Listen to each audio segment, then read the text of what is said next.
lose myself when I think about you. I search within and I want you to find me. I want you right now. If I could show you somehow how much you mean to me. If you could only see, baby, you know I don't want anybody else. No one but you. You make me feel the way I do. All that I want is to have you to myself.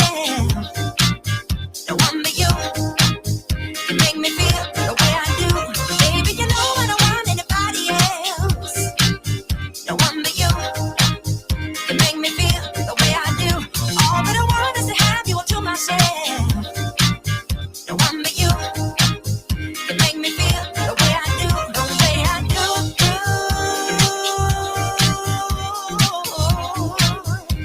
Yeah. The way I do.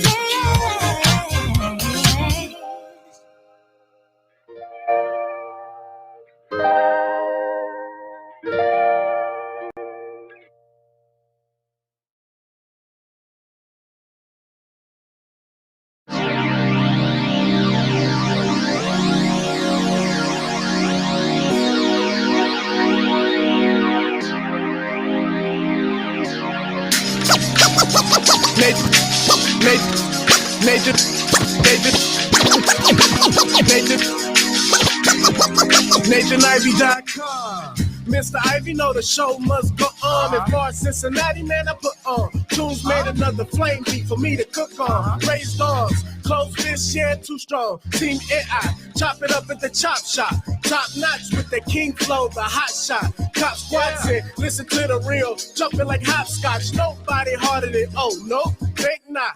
Not only citywide, but nationwide. Superlative, keep it locked like them Haitian guys. Put the truth in the airwaves, we talk about it. Brand new like the tent plates, let's be about it. Who got the info by the AM? John will be the rapper, got them jamming when they play him. Staying in my lane, they ain't gotta okay him. Who the host with the scoop? Yeah, they gon' say him. Ivy, so superlative like a bag of drippos. Show you where the bricks at, Cincinnati Reds at. One time where my people at. Team NI, where my people at. It's the 513, yeah, you know the flow. What's the word, Nate? Let them know the show. One time where my people at. Team NI, where my people at.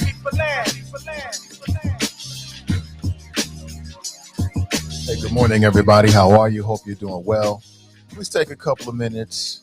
Matter of fact, it won't even take that much time. Please take a second to like and in particular share today's show on Facebook or wherever you may be. Good morning to you. It usually takes a couple minutes for people to find us, to get the notifications. We are live, just so you know, for your information. We are live with video on Facebook and also on YouTube. And we're live with audio on the Spreaker Network and also TuneIn as well. So just do a search for Nathan IVEY and you shall find me in the future. You know, we might have some people that like the video, but maybe you want to listen to the audio stream from time to time. It's all good. Good morning to you. On today's show, I want to give you some updates. Looks like R. Kelly is looking at life in prison. If you don't know, perhaps you missed the news cycle. I think the news broke like after 3 p.m. Like, no, a little later than that. By about 6 p.m. or so yesterday, the news started coming in that R. Kelly was found guilty on all 9 charges. All 9 charges, R. Kelly was found guilty. And so now he's looking at life in prison. I did a live stream last night for about an hour and talked about it and just got a chance to interact. I want to know what folks thought about and what was your initial gut reaction. So that was a lot of fun. And this morning, we'll talk about it a bit for the people who might have missed it yesterday. And I'll give you any tidbits of information, news, and views that may have happened between last night and this morning's show. Also, I want to talk about this new series, this new BMF series, Black Mafia Family. Is it glorifying drug dealers in the Black community?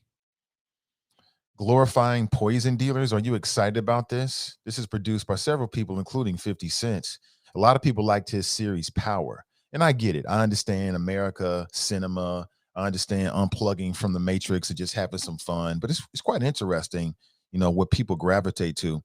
Uh, I haven't s- I haven't seen like any advanced parts of it. I've just seen the tidbits that are on the internet, and I can already tell that people are probably clamoring for it because the hip hop industry, elements within the hip hop industry have really been glorifying and talking about Big Meech and the rise and fall of the Black Mafia family. It's got a real cool name, right? Black Mafia family. It's like, oh, what is this? Black Mafia family? These brothers coming out of Detroit, and I'll give you all the details. As a matter of fact, the dude on the left hand side there, that's actually Big Meech's son, who actually plays Big Meech. For folks who care about this kind of thing in the upcoming series. Want to know what you think about it? We'll talk about this morning as well as other things. My number, if you want to give us a call this morning, is 513-873-7134. It's a free call anywhere in the country, in some parts around the world. I'll pay for it. Don't worry about it. But it does come with a maxim. Open your mind before you open your mouth. And as time goes on, I become less and less patient with nonsense. I don't suffer fools lightly. I don't have a lot of time on this rock. So when you call in, make sure your show is sharp, or a tisk with a flick of the wrist. You don't get your feelings hurt. It ain't personal. It's just show business. It's my job to keep this thing going.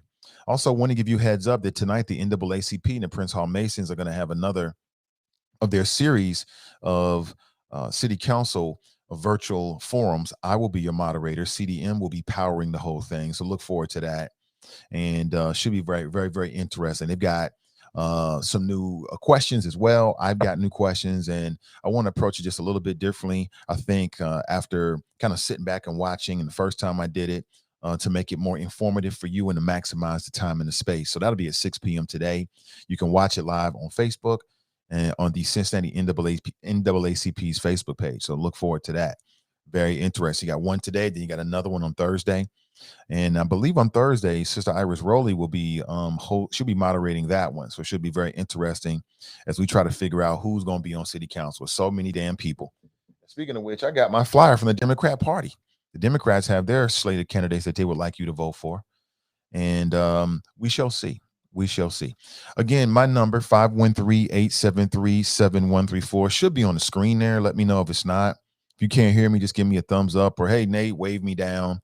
Whatever you got to do to get my attention. And you already know it's become obligatory. At least one time per show, I'm going to do something. You can't. Let me get it over with right now. Okay. I got it over with. It's all Gucci. All right. Where are we this morning? Where are we? So, of course, the big news last night, and this was the cover from yesterday, was R. Kelly found guilty. And I was just gauging people's responses and getting their opinion about it last night. I thought it was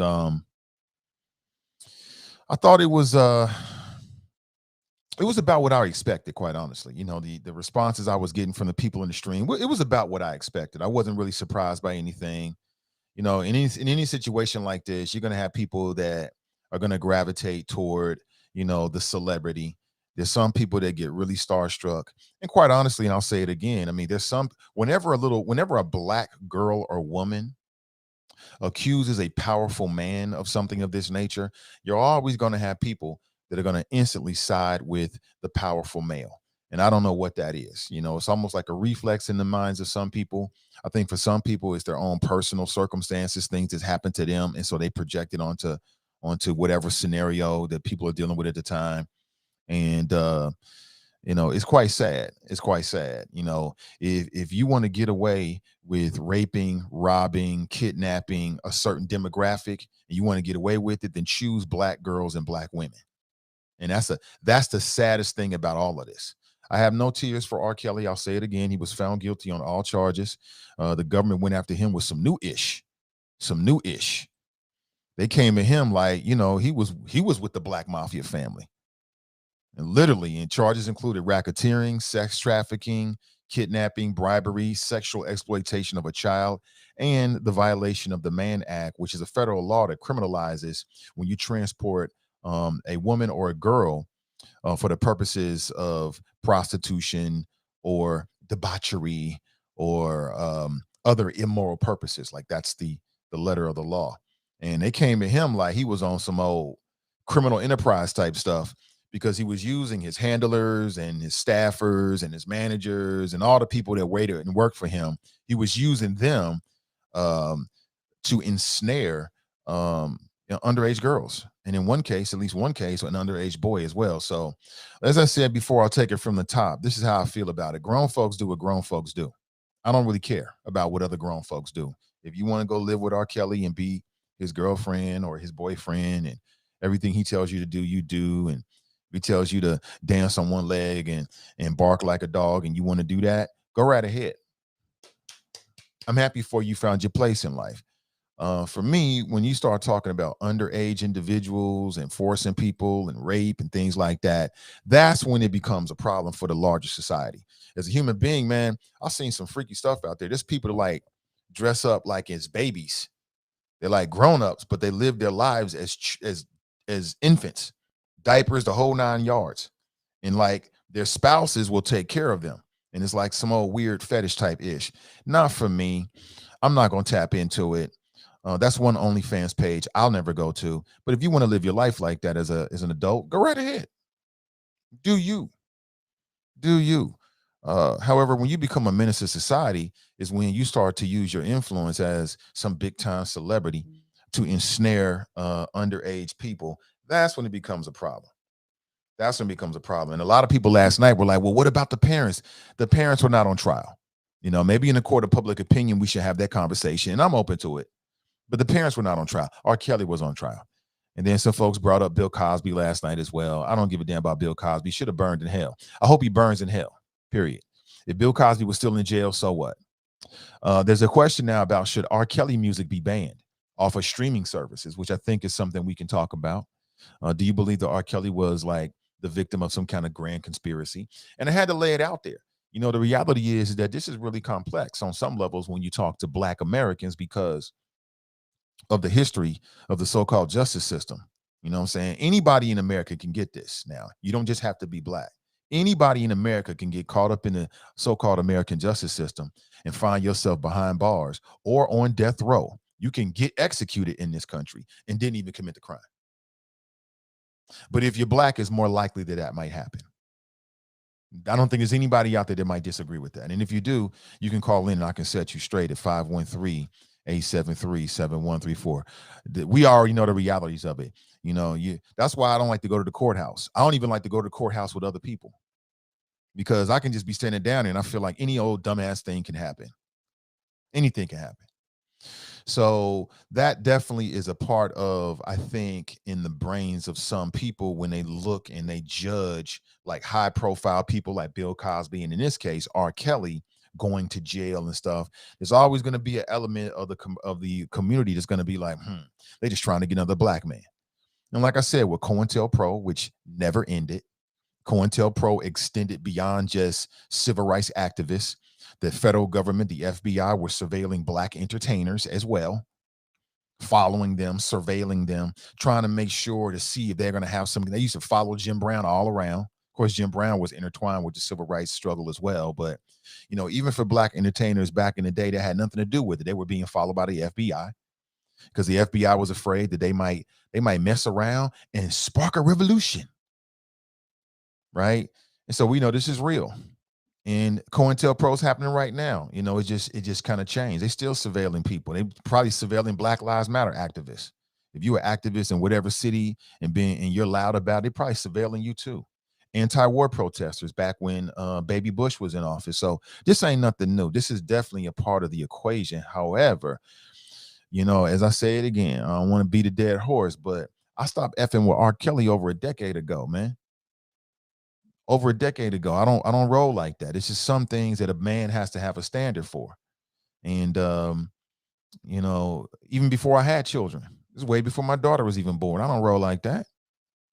I don't play no R. Kelly music. I don't need R. Kelly music. And so any and I go some folks out, I'm gonna listen to what I want to listen to. You can do you. Go right ahead. You sound like a fucking, you can drive around with clown makeup on too. Go right ahead. Do you. You know what I'm saying? Every man is different. Every one man is different. There might be some women out there like, what? I love 12 play. I'm going to keep bumping 12 play. I love Step in the Name of Love. You keep doing that, sis. You go right ahead and do you. For me and mines, we hold ourselves to a different standard. So I don't give a damn about Bill Cosby show. If I never watch it again, I ain't missing nothing. If I never listen to R. Kelly again, I'm not missing anything. And, life is much more rich than a couple of artists out here. That's just me. But how do you feel about it? At 513-873-7134. Good morning to you. Talk to me. What's on your brains this morning? I want to get your thoughts about any residual thoughts. Anything come to you overnight? Sharp writes, good morning, Nate and the Choppers. He's in the chop shop. Good morning to you, Sharp. Sharp, good morning to you, Chop. Sharp, good morning to you. W writes, R. Kelly poo eating videos are viral right now, are they? Yeah. Well, I don't need to watch it. You can just break it. In fact, don't even break it down for me. I don't even need a synopsis. I don't need it. Do you think that R. Kelly music should be banned off of streaming services? Is there any history for this? Is there a rationale for this? I remember for some time, after Bill Cosby was convicted, they took him off of Netflix. They took him off of the streaming services. You couldn't even find the Cosby Show. I'm not even sure if it's on there now. Hold on, let me check on Netflix. I'm not even sure if it's on there now. I think they took him off. Like, you know what? We ain't rocking with you, Bill. I'm not on every streaming service. Does NBC have a streaming service? Let's see. It's not on Netflix. Let me see if it's on Prime Video, because they got every fucking thing on there. Let me see real quick. I don't know. Cosby Show. Okay, so yeah, they got it on here. They got it on Prime Video, so you can still watch the pedophile. I'm sorry, not a pedophile. You can still watch the predator, acting like he's not a predator. You can still watch it. Good morning to you. 513-873-7134. Ironically, that is a clip from a movie called Predator. Ironically. Anybody hip to that? That's old school. Old school. Ironically, I do these. This is the way my brain works sometimes. We like to call it flow. Brandy writes greetings. Hey, good morning to you, Brandy. Thank you for being here. Good morning to you.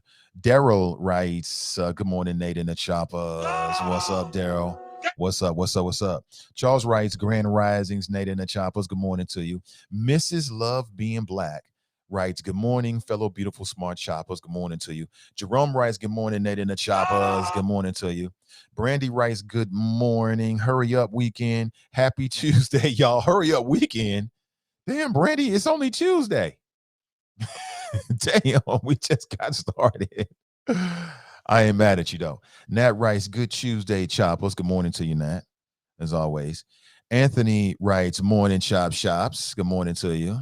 Good morning. Nikki writes, good morning, Nate and the family. Everybody looking so great. My people looking good on their profile pics here. It's beautiful. Look like y'all eating right. Good. Anthony writes, like and share, fam. Absolutely. Thank you for the reminder. Deborah writes, good morning, Nate and the Choppers. Good morning to you. Grizz Biz writes, morning, peoples. You Choppers is something else.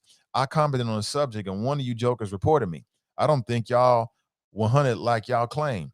BMF isn't glorifying the lifestyle with this. It's telling a story of how it came to be. I don't see nobody screaming that for the other 50 Cent series, Powers and Raising Canaan. A case of picking and choosing what gets our juices going, typical Christian thinking and judging. You said some. Well, let me break this all down, Grizz, and good morning to you, brother. Welcome. Come on in. He writes, one of the Choppers reported you. Really? I would find that to be, well, again, I can't vouch for anybody else if that's what you say. You say that this new BMF series isn't glorifying. Well, that's interesting.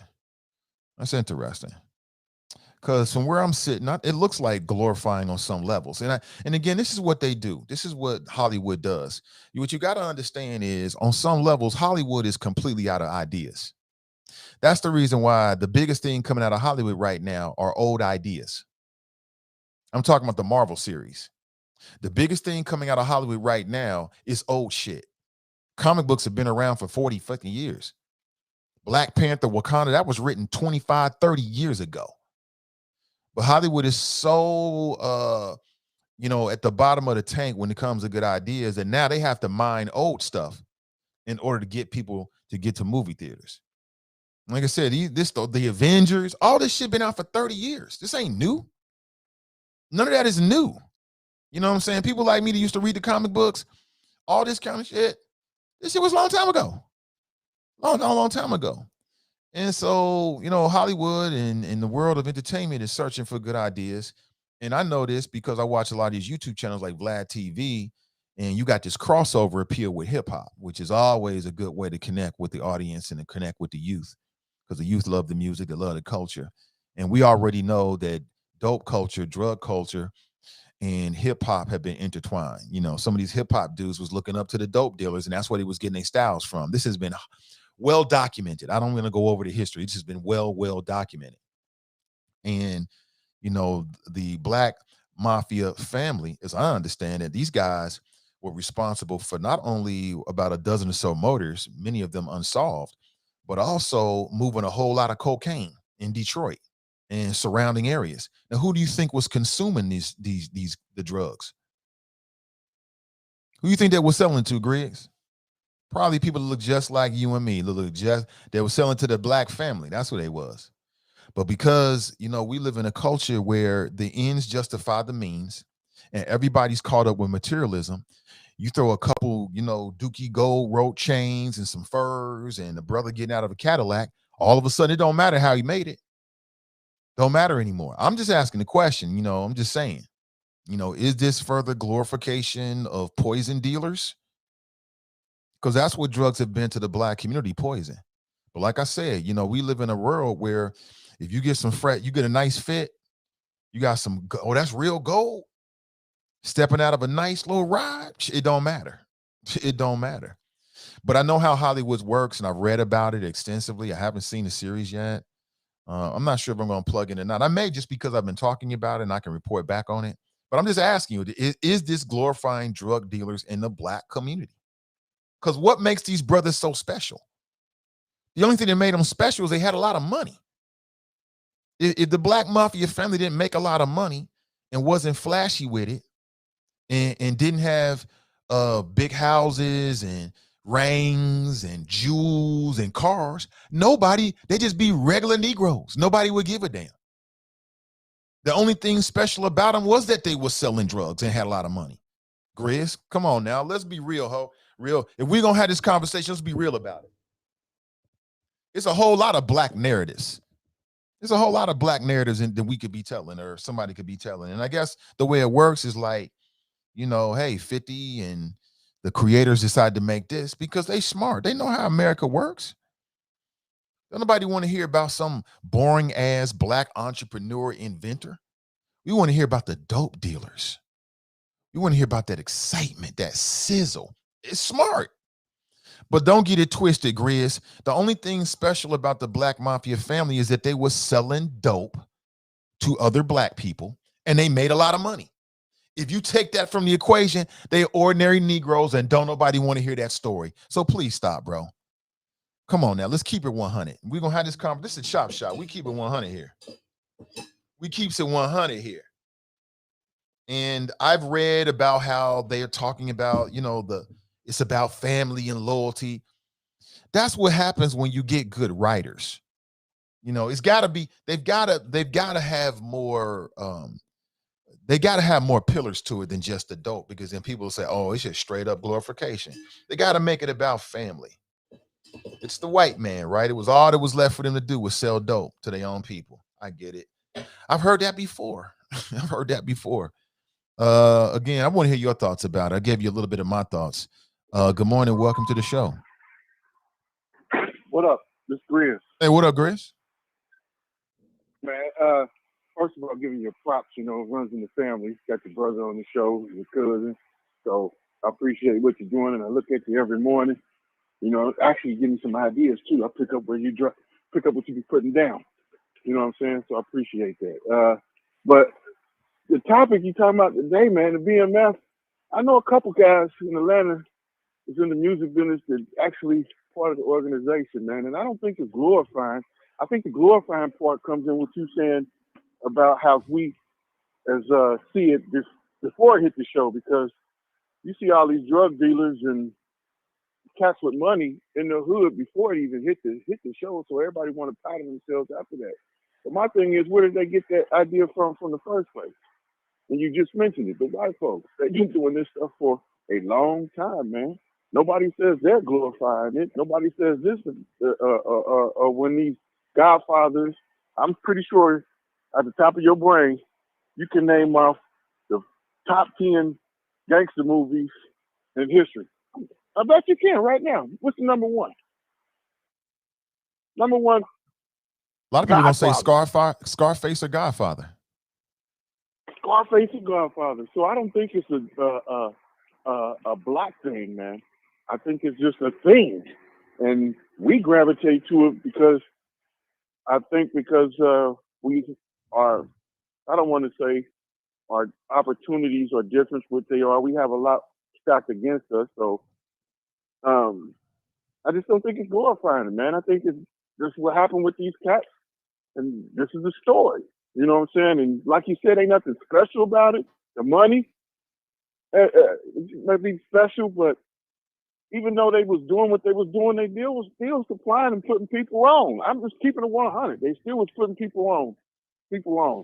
Some people went on to do great things as far as business, music, industry, and so forth. So I don't think it's glorifying, man. I don't think it's glorifying. I can see what you're pointing, how you would think that, but I don't think it's glorifying, man. I think it's just telling the story. This is how it was. Okay. All right, Grizz, man. I appreciate you, bro. What I'm saying? Yeah, I hear what you're saying, man. No doubt. Yep. Take it easy. That's Grizz right there. He's got a podcast called Grizz My 2 Cents. Check them out. They're on YouTube. They're on Facebook. With some good brothers, you know, on a very similar track as my own. You know, great minds think alike. So check them out. You say he doesn't think it's glorifying, huh? That's what I'm asking. You know, you got this new BMF series coming out, Black Mafia Family. I've been hearing about them. You know, I was this close to having an author on. As a matter of fact, since I'm talking about, I think I'm going to reach out to the author and bring him on. There's a book about the Black Mafia family. Big Meech is in jail right now. Just to give you some background on it, and then we got a call on the line. I'm going to bring the caller on. Big Meech was denied parole through his lawyers. He tried to get parole early this year, claiming that because of the COVID-19 pandemic that his life was at risk. And the judge said, no, Nigra. And so he's still locked up right now. A lot of celebrities have come out and said they should be out and things like that. And I'm not telling you I know all the details. I wouldn't be surprised if on some levels they might be doing time for some things that they didn't even commit the crime for. But, you know, Grizz just said he put a lot of people on, but through the poison that they were selling to the community up in Detroit and surrounding areas, they put a lot of people under too, like under the ground, like 6 feet under. So, you know, you got this new series coming out. He's right. America loves crime tales. We love to hear crime tales and big money tales. We love that. So it's not particular to the black community, the whole gangster thing. We know it's larger than that. But this is. And I want to know, do you think this is glorifying drug dealers in the black community? Got a brand new series coming out. It's going to be on Stars for my people that got Stars. I'm sure people are going to love it. It's from 50 Cent. Right? It's damn near like 50 Cent's story. So I get it. I'm not mad at him. I just want to have a conversation and you tell me what you think. Good morning. Welcome to the show. Yo. Hello. Am I there? Yeah, you on? What's up, brother? What's your name? Hey, what's up? What's happening, Nate? Hey. What's up, man? Who am I speaking with? Hey, I got a question. This K9. K9. Okay. What's up, man? Yeah. Are we still looking at Weinstein movies? Like Harvey Weinstein? Yeah. Yeah. I'm sure are they we are. Still looking at his movies? Yeah. So why do we have to ban our people and we're looking at Weinstein movies? So you're answering the question, should R. Kelly music be banned off streaming services? Right. I mean, that's where I'm at. Like, why do we have to ban ours and we still have to watch his movies? Right? We're so critical of our people, and it's almost like it's a brainwash, right? It's almost like we have to be cognizant of what they're doing to us. We can't just be like, okay, we're the bad people, right? We're the bad guys, but yet we still watching Weinstein or whatever his name was that makes all the movies and was, accused of doing all those things. and they just kind of pushed it under the rug.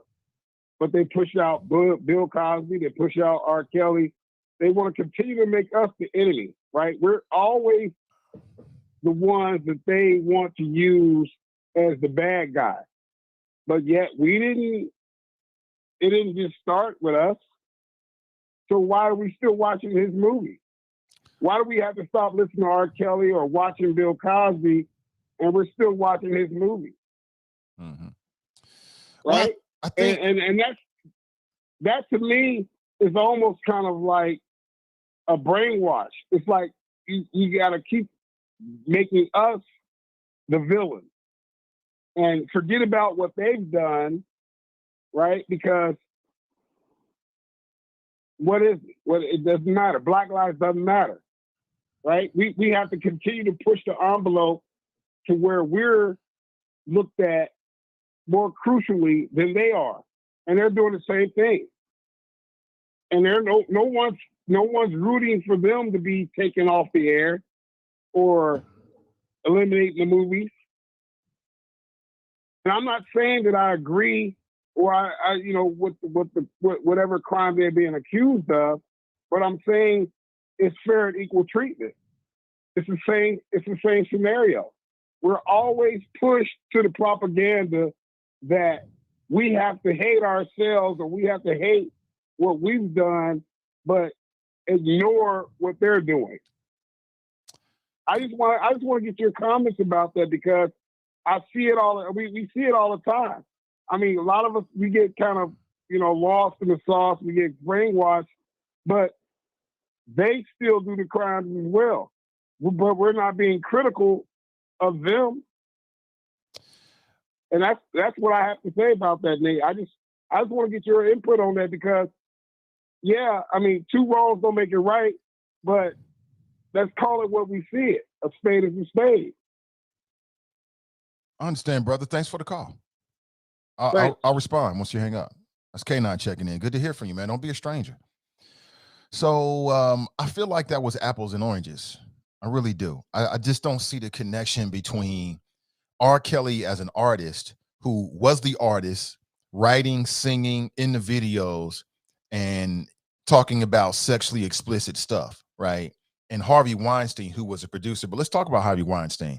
Back in 2017, he was kicked out of the Producers Guild. He'll never produce another movie, right? There were a lot of women out there, a lot of people out there that were talking about boycotting Harvey Weinstein from the industry. He's been blackballed. No matter what happens legally, he's done for. I don't see him as a producer. He's not on the screen.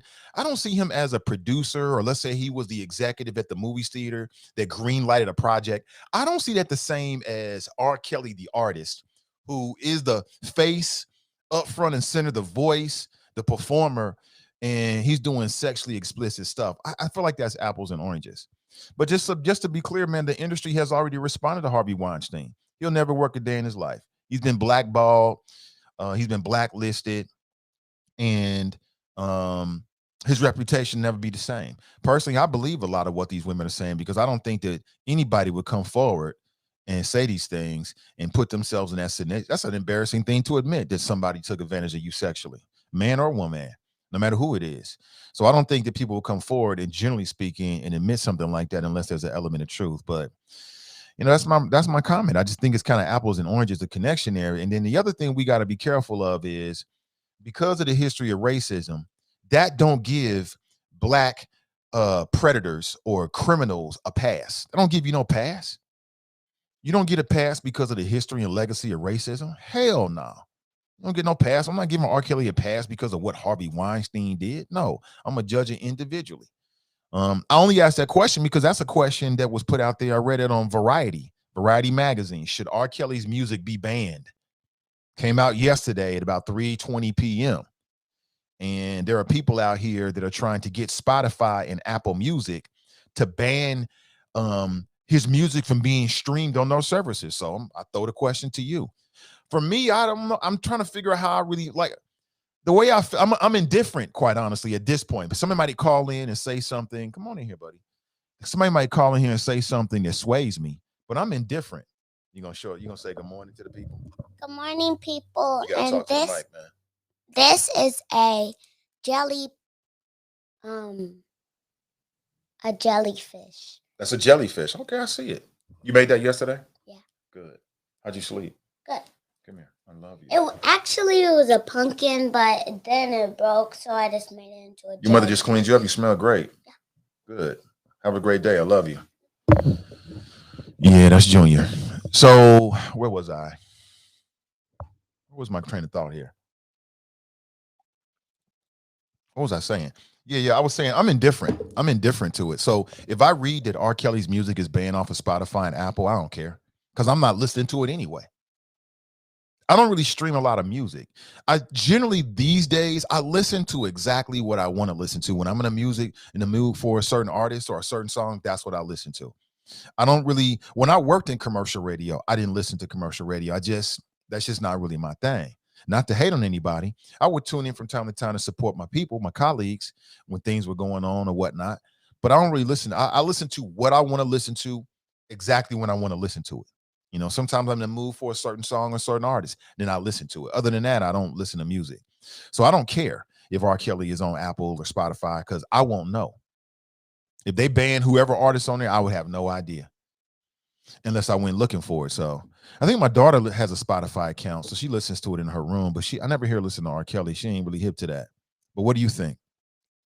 Wanda writes, good morning. Dale writes, I understand the appeal of shows of nature, but we have other stories to tell. There's a certain glorification of drug culture with so many shows with this thing. Right. It certainly is. Hold on one second. Right. Okay, I see you. Okay. Medium Buddha. Are we going to school like that? All right, wifey. I see you. We looking good over here. Okay. He said he's not okay with it. He said, I'm not. My son just told my daughter, I'm not okay with what she has on. Huh? So when she's showing a little bit of belly. Yeah, I don't think I'm okay with the belly showing either. Are you okay with that?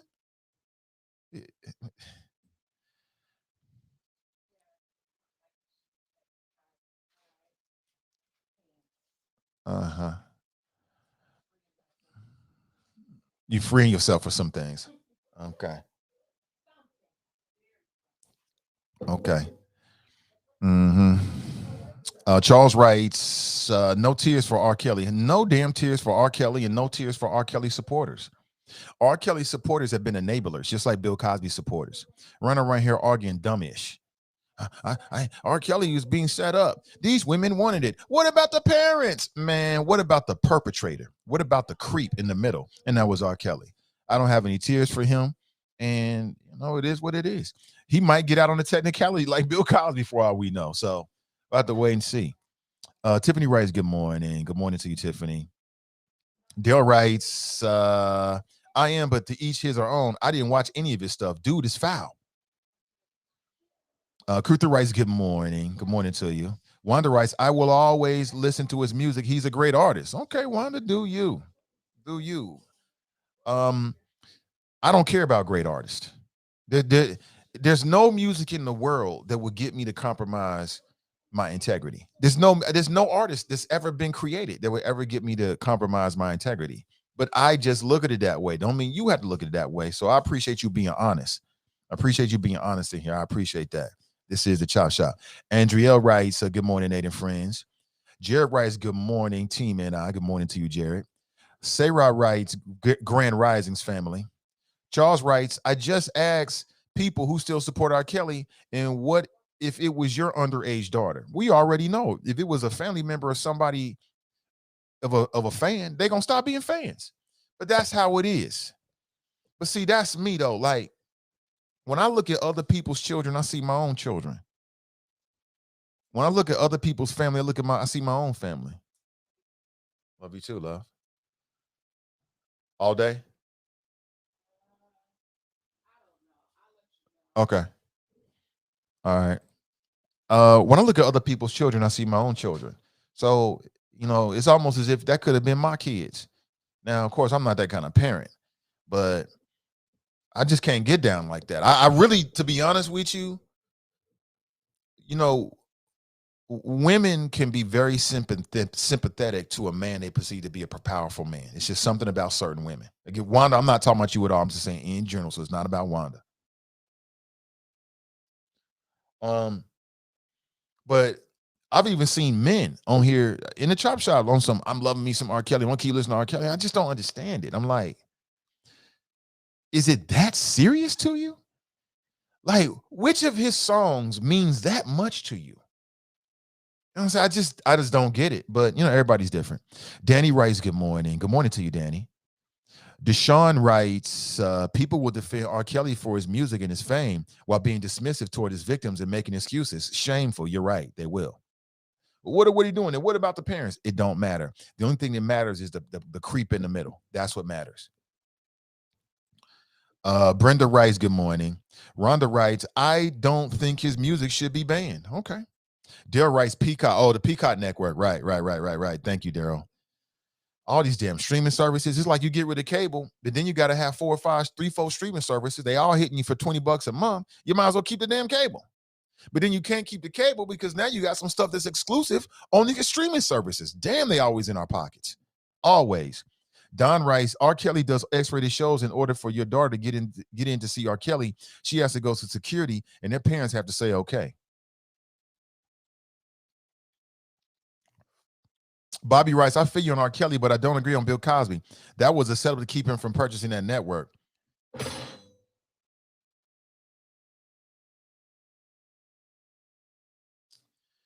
Bobby, tell me you joking, bro. Bobby, tell me you joking. Please tell me you don't believe that nonsense. Please. So let me get this straight. Bill Cosby admits during the civil trial that he was raping, that he was drugging women and then sexually taking advantage of them. But somehow it was a plot by NBC to keep him from purchasing the network that he didn't purchase anyway.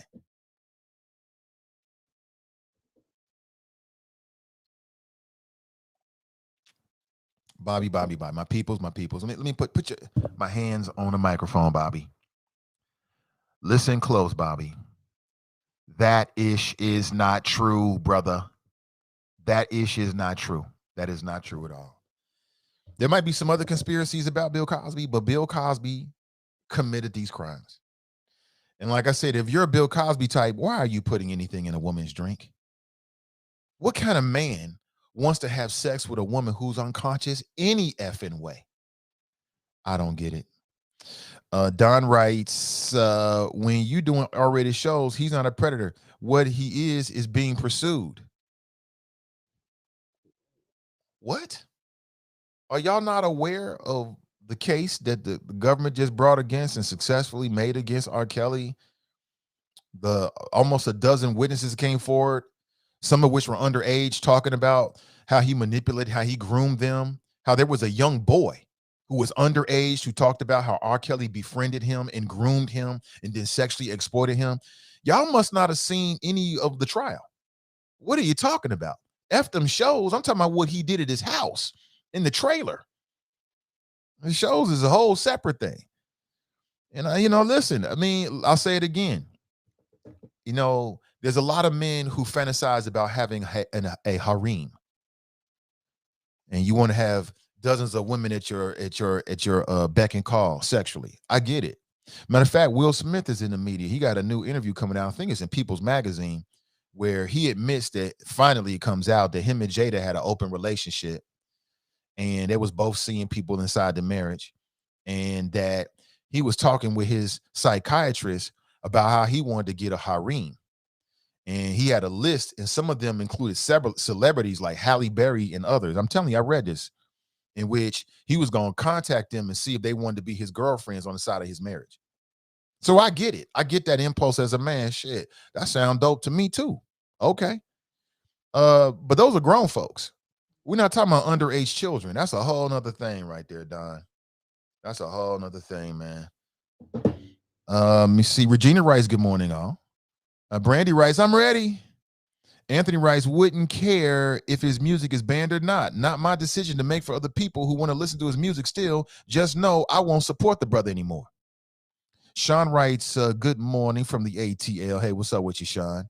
What's up in the ATL, bro? Victor writes, what's up, Nate and the Helicopters? Yeah, I'm incognito. What's up, Victor? Pat writes, good morning. Nat writes, I have no problem banning pedophiles, rapists, but let's ban Harvey Weinstein, Woody Allen, and Elvis, et cetera, et cetera, et cetera. Well, Elvis is dead. Woody Allen is, I don't even know if he's alive or not, but he's disgraced. And Harvey Weinstein is, if he's not in jail, he's on his way to jail. He'll never make another movie or be associated with the music industry ever again. He's been completely blackballed, and he'll never work in the industry again. As for his movies, I mean, you know, that he made with him and his brother, I think that's a little bit more complicated. But each one have to do what they got to do. Charles writes, until they ban Elvis, Jerry Lee Lewis music and Roman Polanski movies, they shouldn't ban R. Kelly music. I personally don't listen to it, but I never really did. To each his own. We will have to answer for our own ish. Susan writes, Hollywood is jaded. Hollywood is jaded and doesn't really have a good ideas. They don't. The best thing coming out of Hollywood is, oh shit, Marvel. Marvel been around for 60 years. Some of these stories are 25 years long. Oh, 25 years old. Black Panther was created back in the 80s? I remember reading Black Panther when I was a damn kid. Black Panther first appeared in the Fantastic Four in 1966. I got hip to Black Panther as a teenager. I was like 12. You're going way back to the 80s. You know what I'm saying? So this ain't nothing new. You know what I'm saying? The Avengers, Fantastic Four, everything they're doing right now, this old shit. Old stuff. So I just made the point that we talking about the Black Mafia family, among other things, this morning. You got this new series coming out called BMF, Black Mafia Family. It's got a cool name to it, don't it? Black Mafia Family. So, ooh, what is that? And we love gangster tales. We love drug dealing. We don't like drug dealers on our block or selling it to our peoples, like our family members. Oh, that's bad. That's bad. But on television, some good rhymes. Oh, we love it. So I just want to know, I mean, do you think that this new series is glorifying drug dealers in the Black community? Let me put it another way. Glorifying poison dealers in the Black community, because we all know that the drugs decimated our communities. And listen, before I read it, I already know the history of it. Yes, I know that the government was complicit in dumping drugs in our communities, right? They took out all the hope and then overloaded our communities with dope. So what do you think's gonna happen? I get it. I understand it completely. However, the question still stands. It still stands. And I was talking with Grizz earlier. He made some interesting points, but I remain unconvinced. I'm unbudged.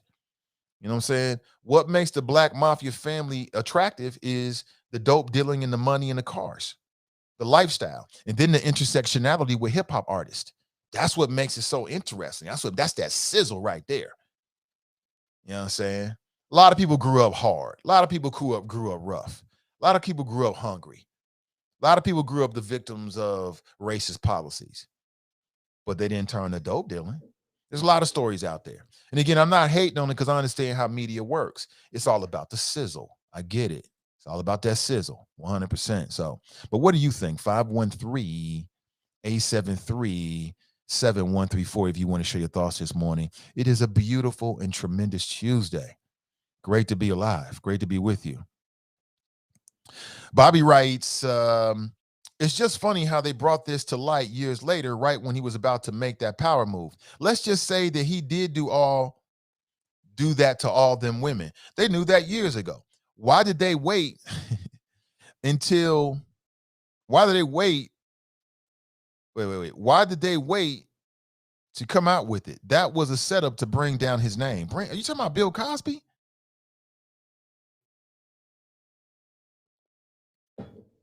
Are you serious out here, Bobby? Come on, man. Like I said, man, I have never been the victim of any traumatic incidences. I've never been sexually abused or assaulted or anything like that. So I can't really speak on it.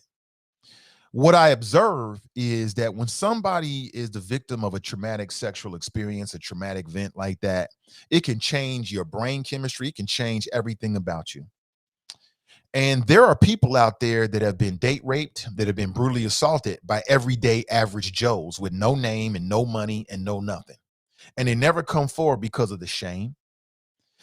Quite honestly, Bobby, and I'm not picking on you, Bobby, but because of comments from people like you, and they feel like when I'm coming forward, people going to like hit me with more of that shame and why'd you go there and why'd you drink a beer and why'd you go to his room? And on top of already being sexually assaulted, I think that's just too much for certain people. There's men and women who have been sexually assaulted and taken advantage of by everyday average Joes with no name. And they never come forward. Or they don't come forward until they read about somebody else who was sexually assaulted by the same person, and then they get some strength out of it, and then they come forward. These are with average Joes. Can you imagine if you're talking about one of the most popular men in the country, Bill Cosby, how difficult that might be for somebody, some woman to come forward and admit what happened? Who's she gonna turn to? Who's gonna believe you? Bill Cosby, going from 1999 going into 2000, never forget it. Our culture was doing a whole lot of like all top time millennial list. Bill Cosby was voted by, I think it was TV Guide. I'm not even sure they're around anymore. He was voted by some publication to be the #1 TV dad of all time television history. And then you're going to come forward and say you went to his house and was drinking with him and you know he's married and he drugs you and took advantage of you. I mean, Bobby, just stop and think about how difficult that might be. I can see that being very, very difficult. So now I understand when one or two women got the courage to come forward, it became like an avalanche. You probably had women sitting at home like, wait a minute, that's my story. Okay, now there's more people will believe me. And that's why they came out. Because like I said, there's people that get assaulted by everyday Joes who ain't got no name, no money, no connections, no celebrity whatsoever, and they're afraid to come forward. Can you imagine when you're dealing with one of the most popular men on the planet? It's going to be hard as hell for some people to come forward. So that's why, Bobby. That's why. And, you know, in my opinion, Bill Cosby was already discredited. I didn't give a damn about no Bill Cosby. He turned his back on the black community a long time ago. I stopped giving a damn about Bill Cosby when he stopped giving a damn about us. When he lost his perspective on our situation, I lost my perspective on him. So F Bill Cosby. He got what he got. Matter of fact, he didn't get what he got. He deserved to still be in jail.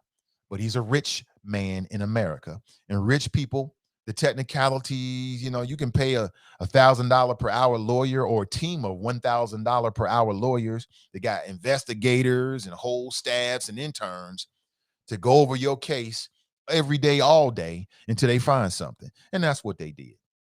So I'm just amazed, Bobby, that again, not to hit you too hard because I'm not trying to dissuade you from sharing your opinion, but it just amazes me when I hear people say those kind of things.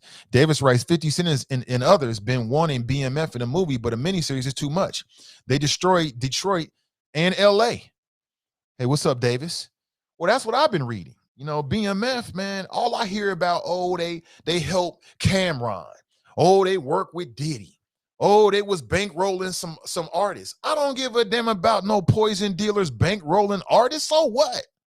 Why is that more important than the dirt and the poison they was dealing in Detroit and Atlanta and the surrounding areas? Why is that more important? You go on Vlad TV, man, you see people that was associated with BMF. Some of these stories got 100,000 and million views. And people are all caught up with the fact that beating Big Meech to everybody in Atlanta to the Caribbean. He took 200 people from Atlanta to the Caribbean, and they was living Big Willie style. Everybody had their own cabana. It was drug money, though. It was poison money. He was selling poison to us, to your mama and them, to your cousins and them. But because, you know, he elbowing with stars and they got furs and all this kind of shit, people lose. It's like the ends justify the means. Because it's like it's like that American culture, man. It's that almighty dollar. And people who we perceive to have money for whatever reason, we put them up on some kind of pedestal like that means something. Same thing with the dope dealers. And I get it. When we dealing with oppressed people in the capitalistic society, Mofos be rolling up all in polo and gold and diamonds and jewels, and you got the baddest chicks from the neighborhood in the passenger side of your two-seater, you know what I'm saying, making way more money than everybody's mamas and daddies in the neighborhood combined. That can be attractive to a lot of people. But let's not act like that's not an element of glorification. Let's not act like there's not an element of glorification, because to me, what makes BMF such a unique story is the fact that they were selling dope and had a lot of money. If you take the dope and the money out, they just regular Negroes trying to make it in America. That's what makes it so attractive, is that they rose to prominence in the hood, right? And was living good.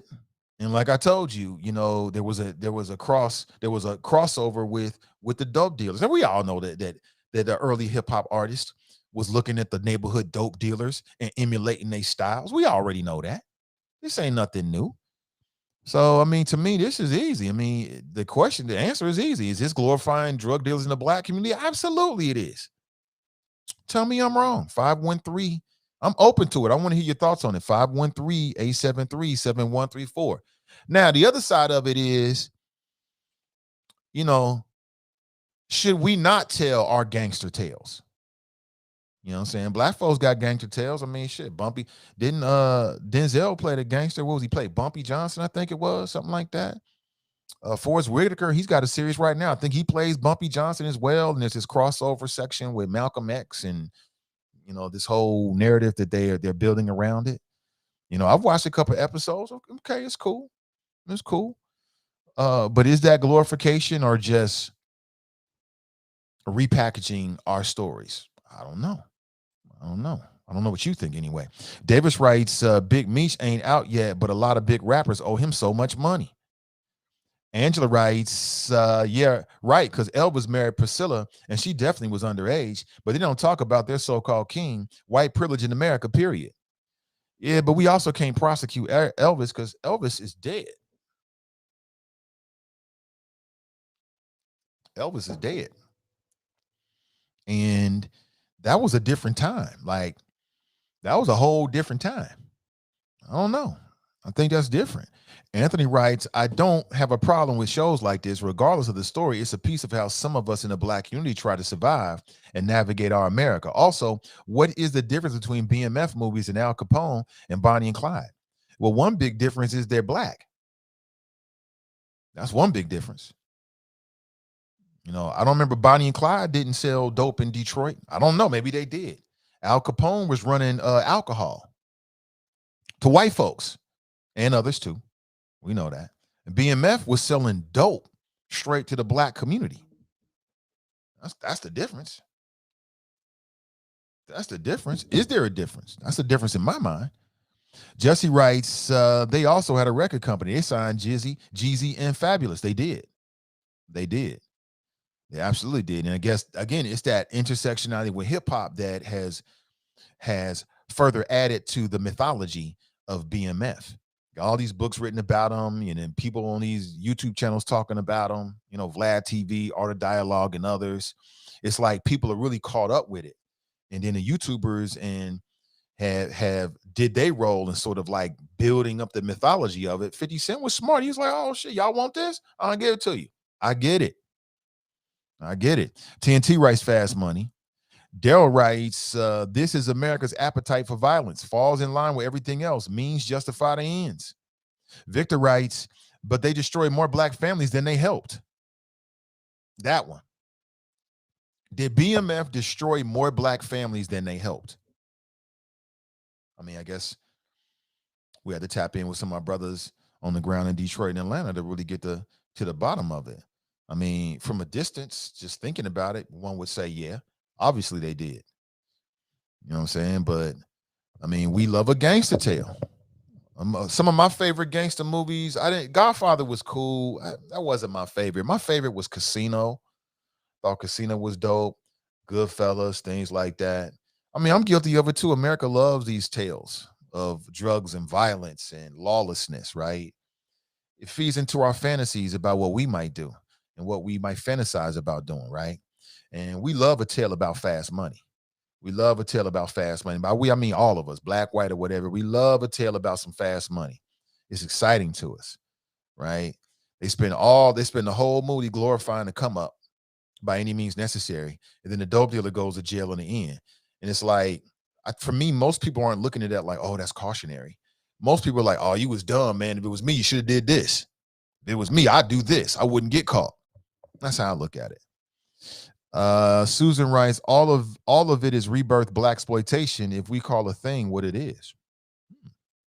Victor writes, he should have been denied parole.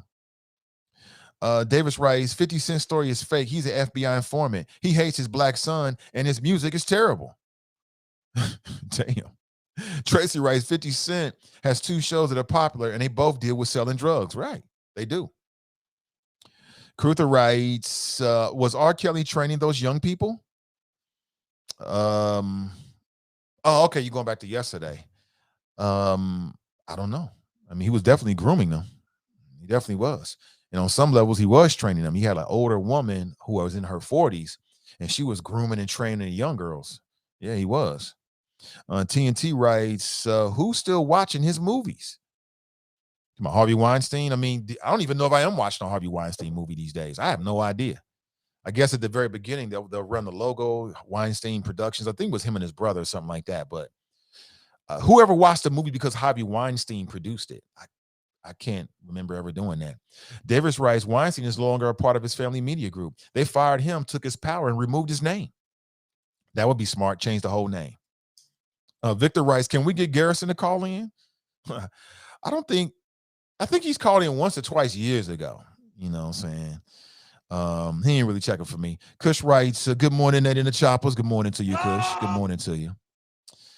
Let me see. Don writes, what about Charlie Sheen? He raped Heather Locklear and then gave her AIDS. What about her? I don't understand the point, Don. What about her? What's your point? I have no idea. Don writes, there was also another Hollywood producer that did exactly the same thing, Roman Polanski. Rhonda writes, I believe they got raped. That's terrible. Davis writes, tell it, Nate. Don writes, Roman Polanski was convicted rapist, but yet and still he served not 1 day. Instead, they went overseas and got elvish clever, but left Roman Polanski. He later came back that year and received an Academy Award. Davis writes, R. Kelly versus Rick James. Morning, babe. I think I was sending it to the wifey. There's a video of his supporters playing his music outside the courthouse. Is that right? Let me see if I can find this. Damn fools. Are you serious?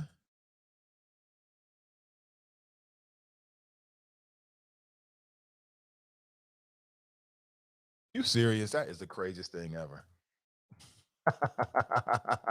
Here it is. R. Kelly supporter trolls prosecutors outside the courtroom. This is hilarious.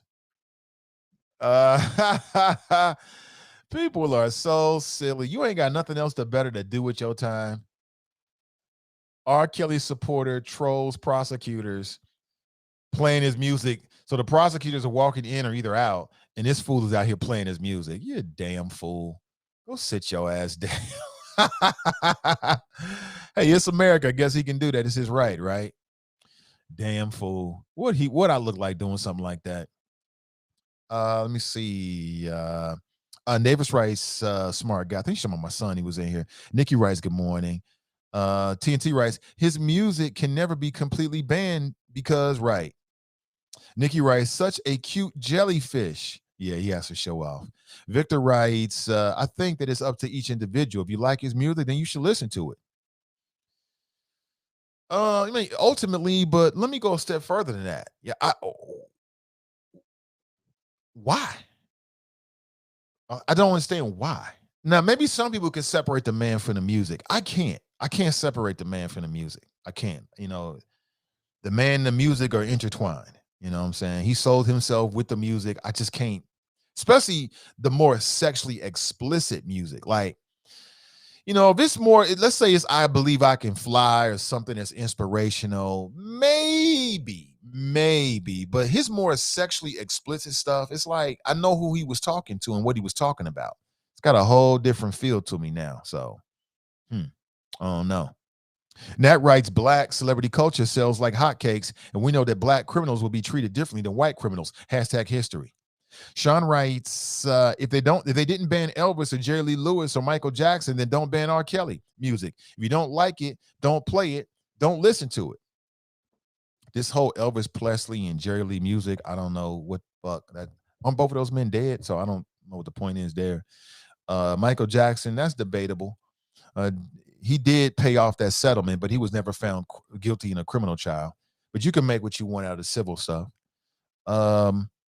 Again, this comes up because there's some people right now putting pressure on Spotify and Apple Music to stop streaming, to stop streaming R. Kelly's music on those platforms. Maybe YouTube will do the same thing. I don't know, but I want to know what you think about it since we are the consumers. You tell me. Charles writes, good morning.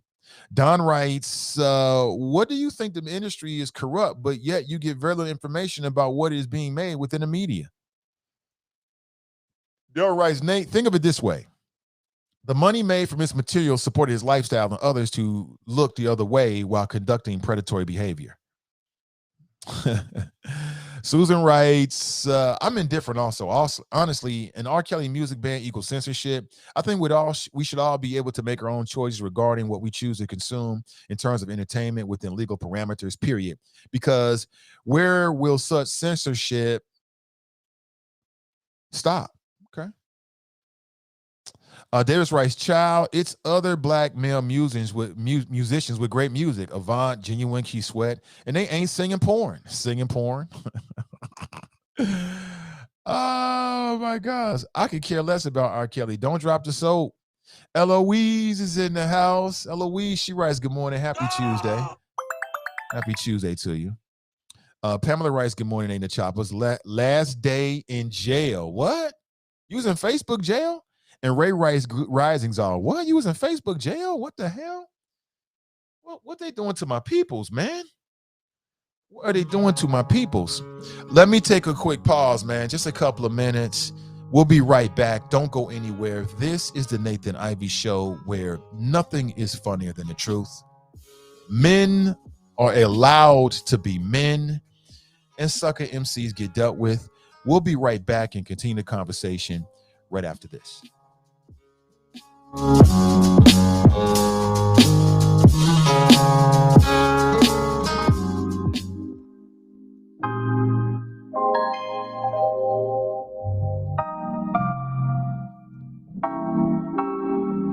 You'll never feel the way I feel. You don't know if my love is real. Baby, listen to me, here's the deal. When you're not here, I'm not the same. I'm needing a new chapter, babe. Been stuck here in a bed for days. I've been staring at the telephone, cause when you're gone, I miss your face. Later clock, body talk. There's no need to bring it up. Nothing you say makes it better. Wreck and fall, tear apart. Issues left behind, restart. Nothing you say makes it better. Hey, bring it right back to me, baby. No, we've been here before. Give me the real this time. No cap, no lies. It's our encore. Bring it right back to me, baby. I know my heart wants more. Give me the good this time. No cap, no lies. It's our encore. I never wanna give you up. I know we've been through way too much, but I'm confident we'll make it through. I'm here for you. You're not by yourself. Later clock, body talk. There's no need to bring it up. Nothing you say makes it better. Wreck and fall, tear apart. Issues left behind, restart. Nothing you say makes it better. Bring it right back to me, baby. No, we've been here before. Give me the real this time. No cap, no lies. It's our encore.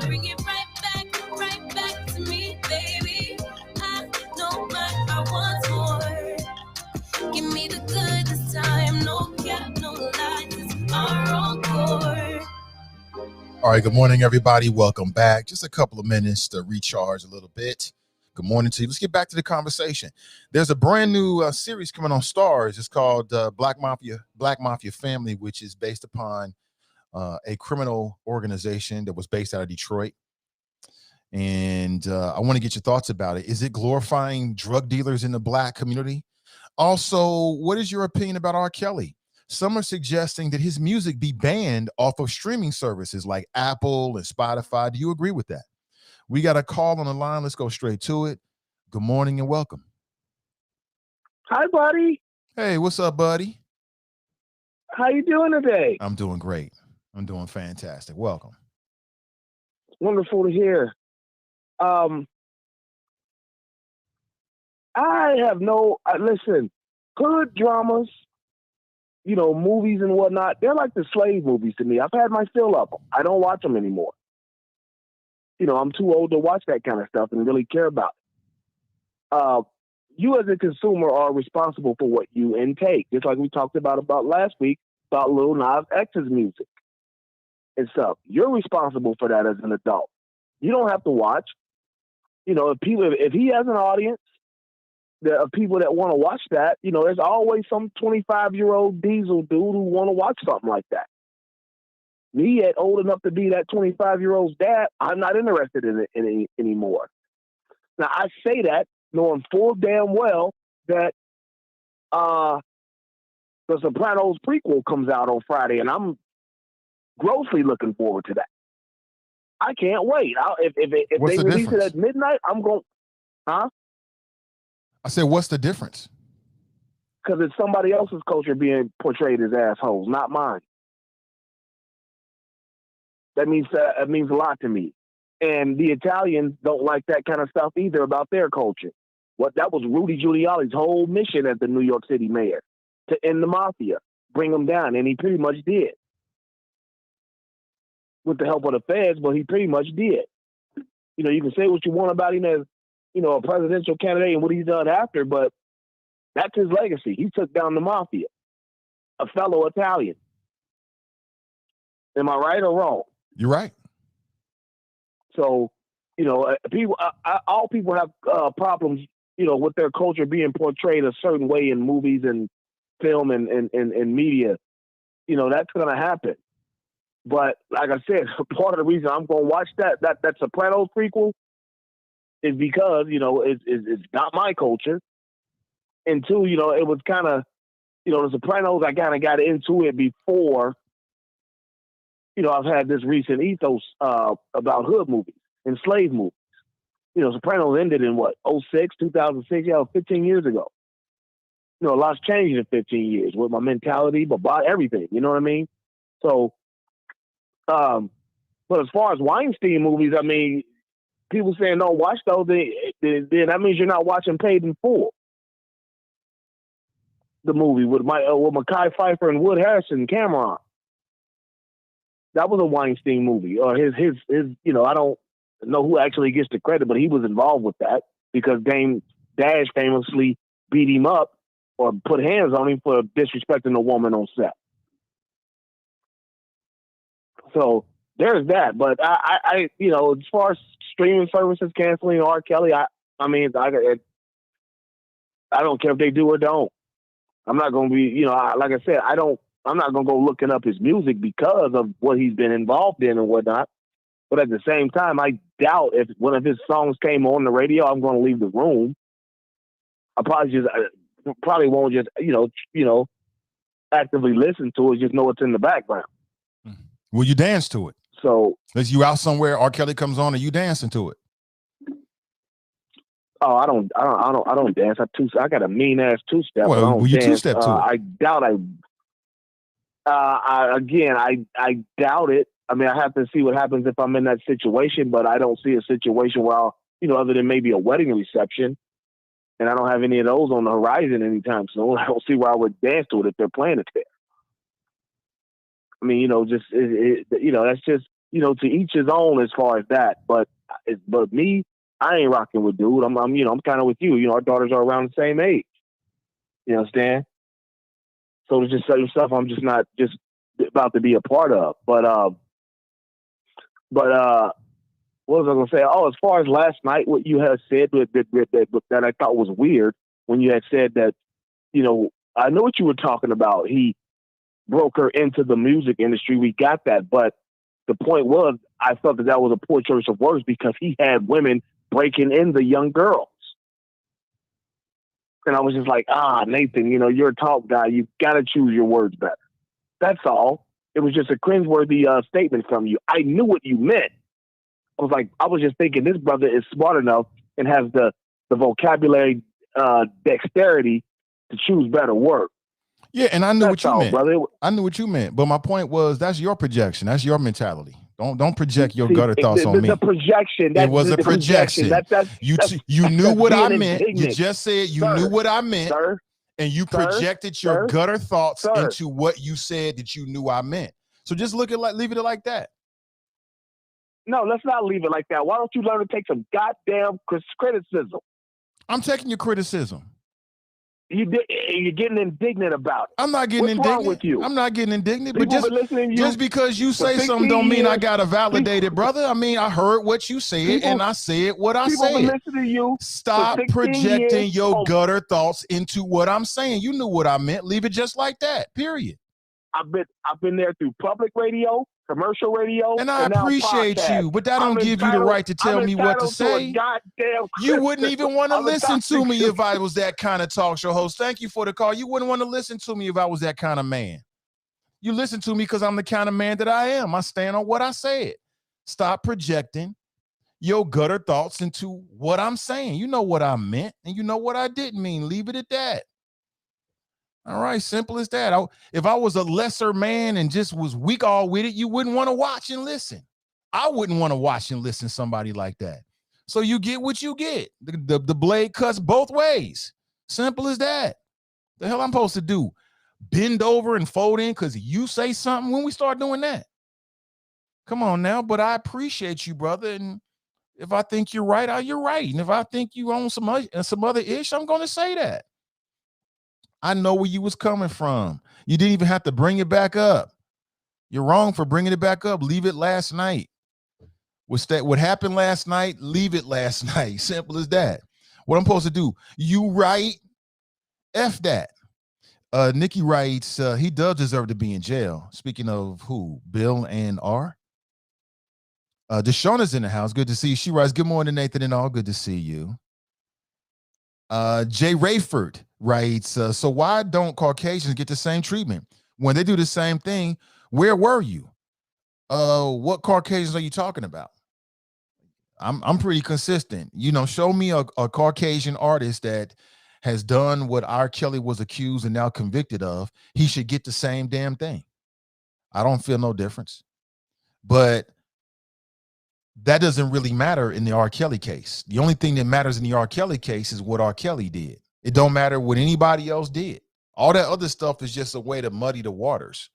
None of that matters. So I understand. I think I understand where you're coming from.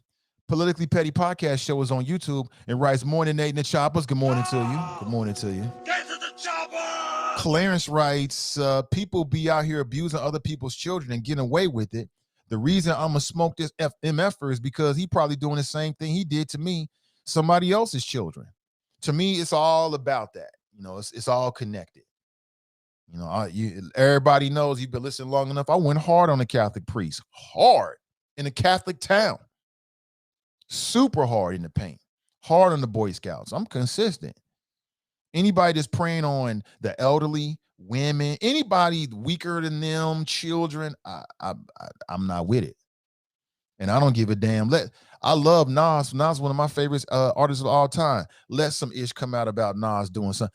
I damn near stopped listening to Nas because I heard about the abuse he did with Khalees. I pumped the brake on that. I don't have to listen to these creeps. And I love Illmatic. Illmatic is one of the greatest albums of all time, but I believe Khalees. I had to pump the brakes on Nas, like, let me back up on Buddy over here a little bit, because he got a problem. I believe almost every word she said. Victor writes, Denzel played Frank Lucas. Thank you so much. You're right about that. He did play Frank Lucas. He was okay. He was okay. We think Denzel can play everybody. He can't play damn everybody. He's a damn good actor. One of the best of our age, of our era, should I say. But he can't play everybody. I thought the portrayal of Frank Lewis was just okay. I saw too much Denzel. I think another actor could have brought something more to it, but that was just me. I'm sure Frank Lucas, like if you're Frank Lucas, you want Denzel to play you, right? Marisha writes, good morning. Now Fame did make an interesting point when he was conflating slave movies and black gangster movies. And it's like, are both a result of, white supremacy? I mean, without, don't mix no words. The culture of white supremacy. Like, because of cultural white supremacy, we get way too many slave movies. Can the same be said for black crime movies as well? Is that fair? Am I on the limb on this? Again, I just want to provoke the conversation. You tell me what you think. Charles writes, Denzel played Frank Lucas, who worked for Bumpy Johnson.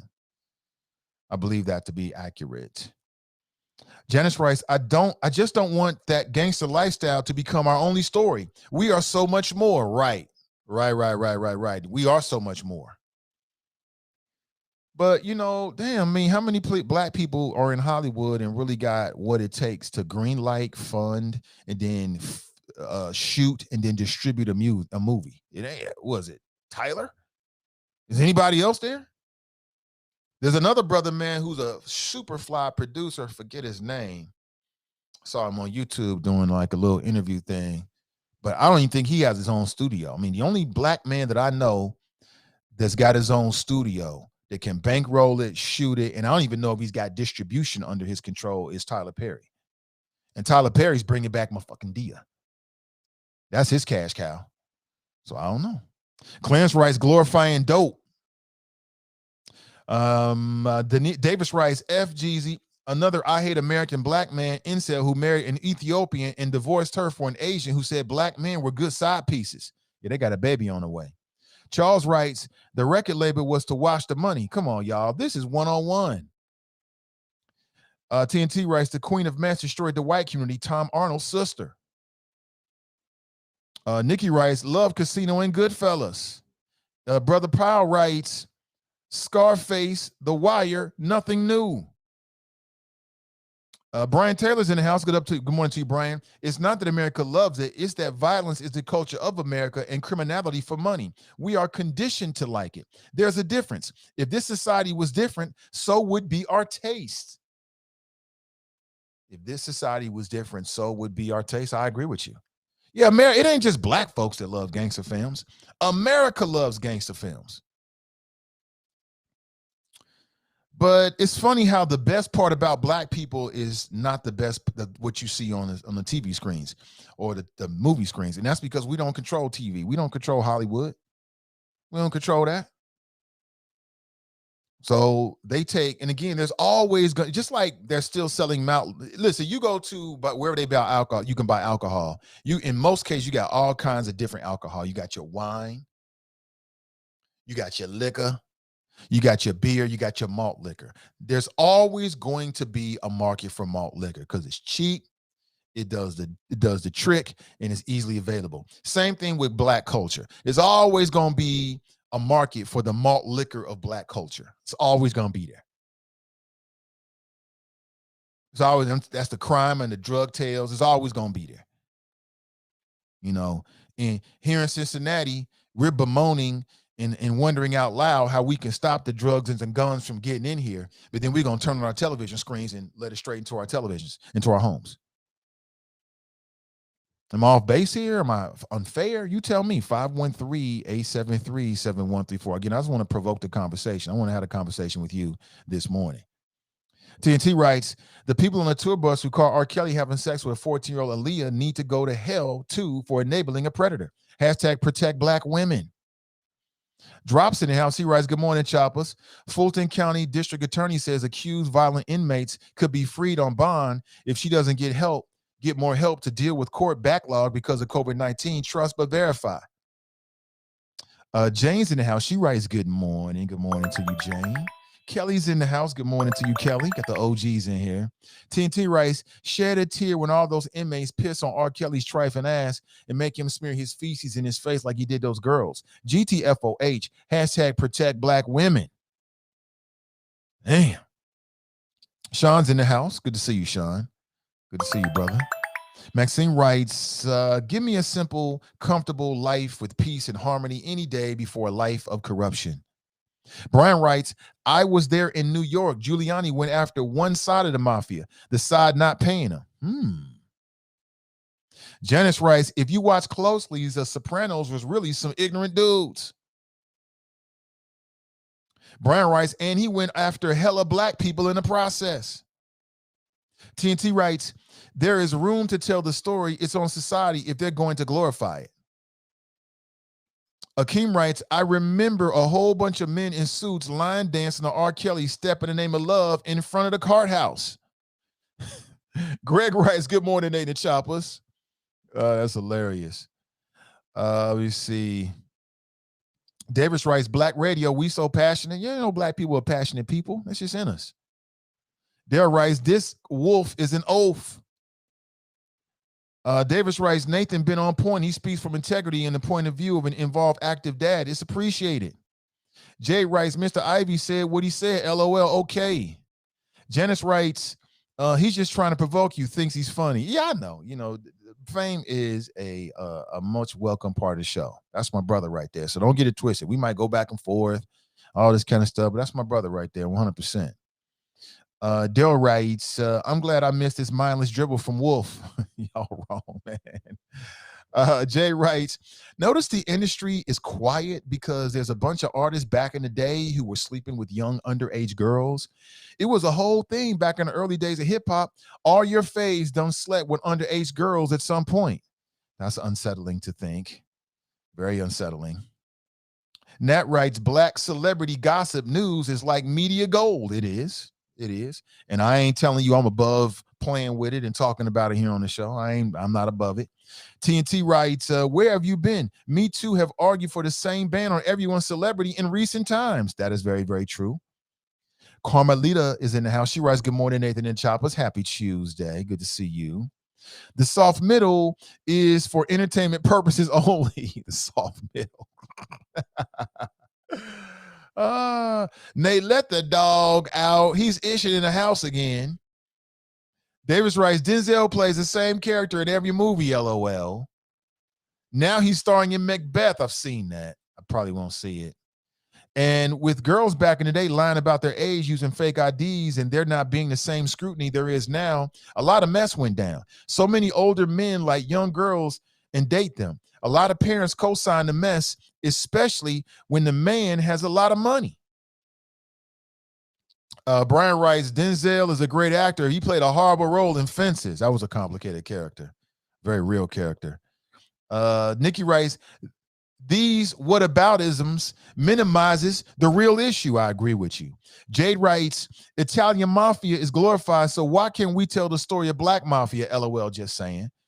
That's an excellent point, Jada.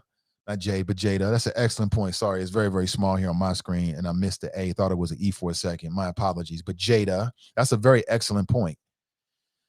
And, you know, going back on what Fame said, that's their story. This is our story. This is our community. You know what I'm saying? You know, the black mafia family was selling poison to the black family. So why are we glorifying them? You know, that's a little closer to us in our own realities, our own families. So maybe that's the reason why. But I get you. There's no reason why. And, you know, hey, you know, maybe I'm being overly critical. I could be guilty of that. I've said before and I'll say it again. I love conscious hip hop, but I used to like some gangster rap too. I used to like the sexually explicit stuff, especially as a grown man. I want to listen to what I want to listen to. If I want to listen to 2 Live Crew, okay, that's what I'm going to listen to, 2 Live Crew. The way I looked at it is the women in the videos were there because they wanted to be there.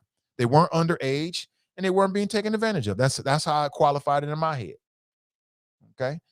So why shouldn't our television watching be different? Well, you know, some people, you might be in the mood for a documentary. Okay, so you watch a documentary. You might be in the mood for some sports. You watch some sports. You might be in the mood for, watching the Ida B. Wells story on Netflix. You want to read and watch about, a black female entrepreneur, first black or whoever, not Ida B. Wells. That's something different. But let's say you want to watch a story about, black entrepreneurs. Okay, great. You're in the mood for that. And let's say you want to watch the Black Mafia story. You're just in the mood for that. I get it. I get it. If it's just mindless disengagement, I get it. But on some levels, is this story glorifying dope dealers is what I want to know. Everybody's like, yeah, they put a lot of people on, but they put a lot of people under too, like 6 feet under. So it's just interesting how we gravitate to certain things based upon what we want to do. I get it. Davis writes, black men in dresses acting like they mommy or sisters is a whole problem also. Jada writes, I can't wait to see what Denzel brings to Macbeth. I'm sure it'd be great. Greg writes, is the BMF series 50 Cent's new TV show? Yes, he's one of the producers. It sounds like his TV show is following the trend of 50 Cent's rap lyrics. Well, if you 50 Cent, that's the world you live in. So he's going to produce what he knows. He's going to keep it consistent to his own brand. Jada writes, for years, the Aaliyah family denied that she married R. Kelly. I wonder how they feel now that the truth has been revealed in court. Lynn writes, good morning, great people. Hey, good to see you, Lynn. Good to see you. Jerica writes, as someone stated on another show, the black culture is not protected. Let's be honest. The slavery movies, the gangster movies, the love and hip-hops, the Housewives of Atlanta and Potomac are loved by all, including black folks, until we stop supporting the drama and negative depiction of black people.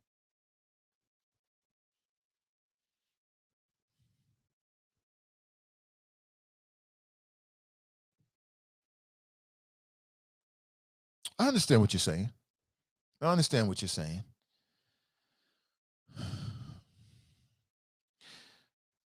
Well, I get what you're saying. Let me marinate on that a little bit more, Jerica. Billy writes, we're putting all on BMF when we have brothers that we know right now hustling. There is enough blame to go around. As long as there's a market, there'll always be dealers. True that. Darlene writes, good day, Nate in the Choppers. Good day to you. James Mohammed writes, America consists of raping, pillaging, and murder since its inception. All true. Kamara's in the house. Hey, good to see you, Kamara. Good to see you.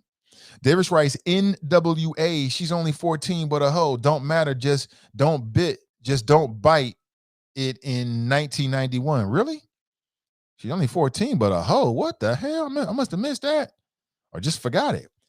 Fannie Willis inherited 12,000 unindicted criminal cases from predecessor Paul Howard. Stop lying to the chop shop. Dead busted again. Oh, you on some correct and drop? Thank you, brother. We need that. TNT writes, and all of the gangster stories end the same way, in jail or in death, but they're so entertaining till they get to that point. And people that's criminally minded, when they watch these gangster stories, they don't get turned off by the ending. They think to themselves, see, that's where Scarface went wrong. Oh, that's where he went wrong in Goodfellas. Oh, if it was me, I wouldn't do that. Oh, I'm learning. That's how they look at it. Years ago, 50 Cent said his art reflects what he saw growing up. True. Sean writes, crime is birthed out of oppression and poverty. I do not condone any destruction to our community. Unfortunately, inequality causes some people to resort to crime in this life to make a living.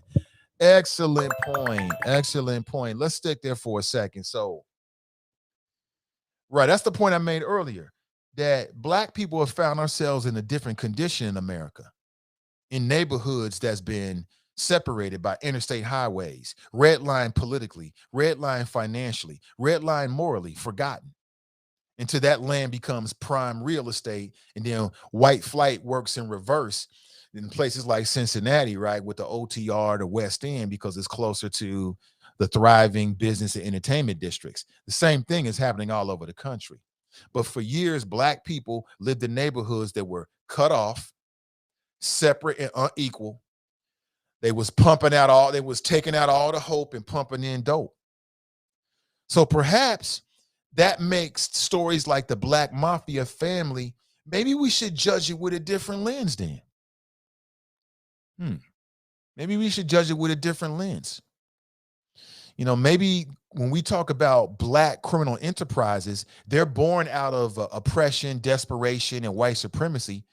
And so they're different than maybe the Italian mafia or other people. Anybody that make any sense to anybody? Again, I'm just kind of like keeping a conversation going based upon what people are putting out there. I'm open to be moved. I can understand that.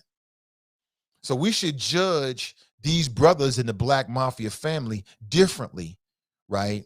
When we understand the unique conditions that Black people all over this country, including Detroit, have been put in.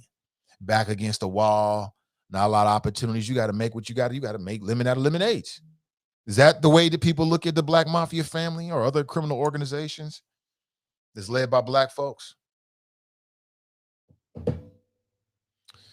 Is there anything to be gleaned? Because again, let's be honest here. The Black mafia family most certainly was dealing cocaine.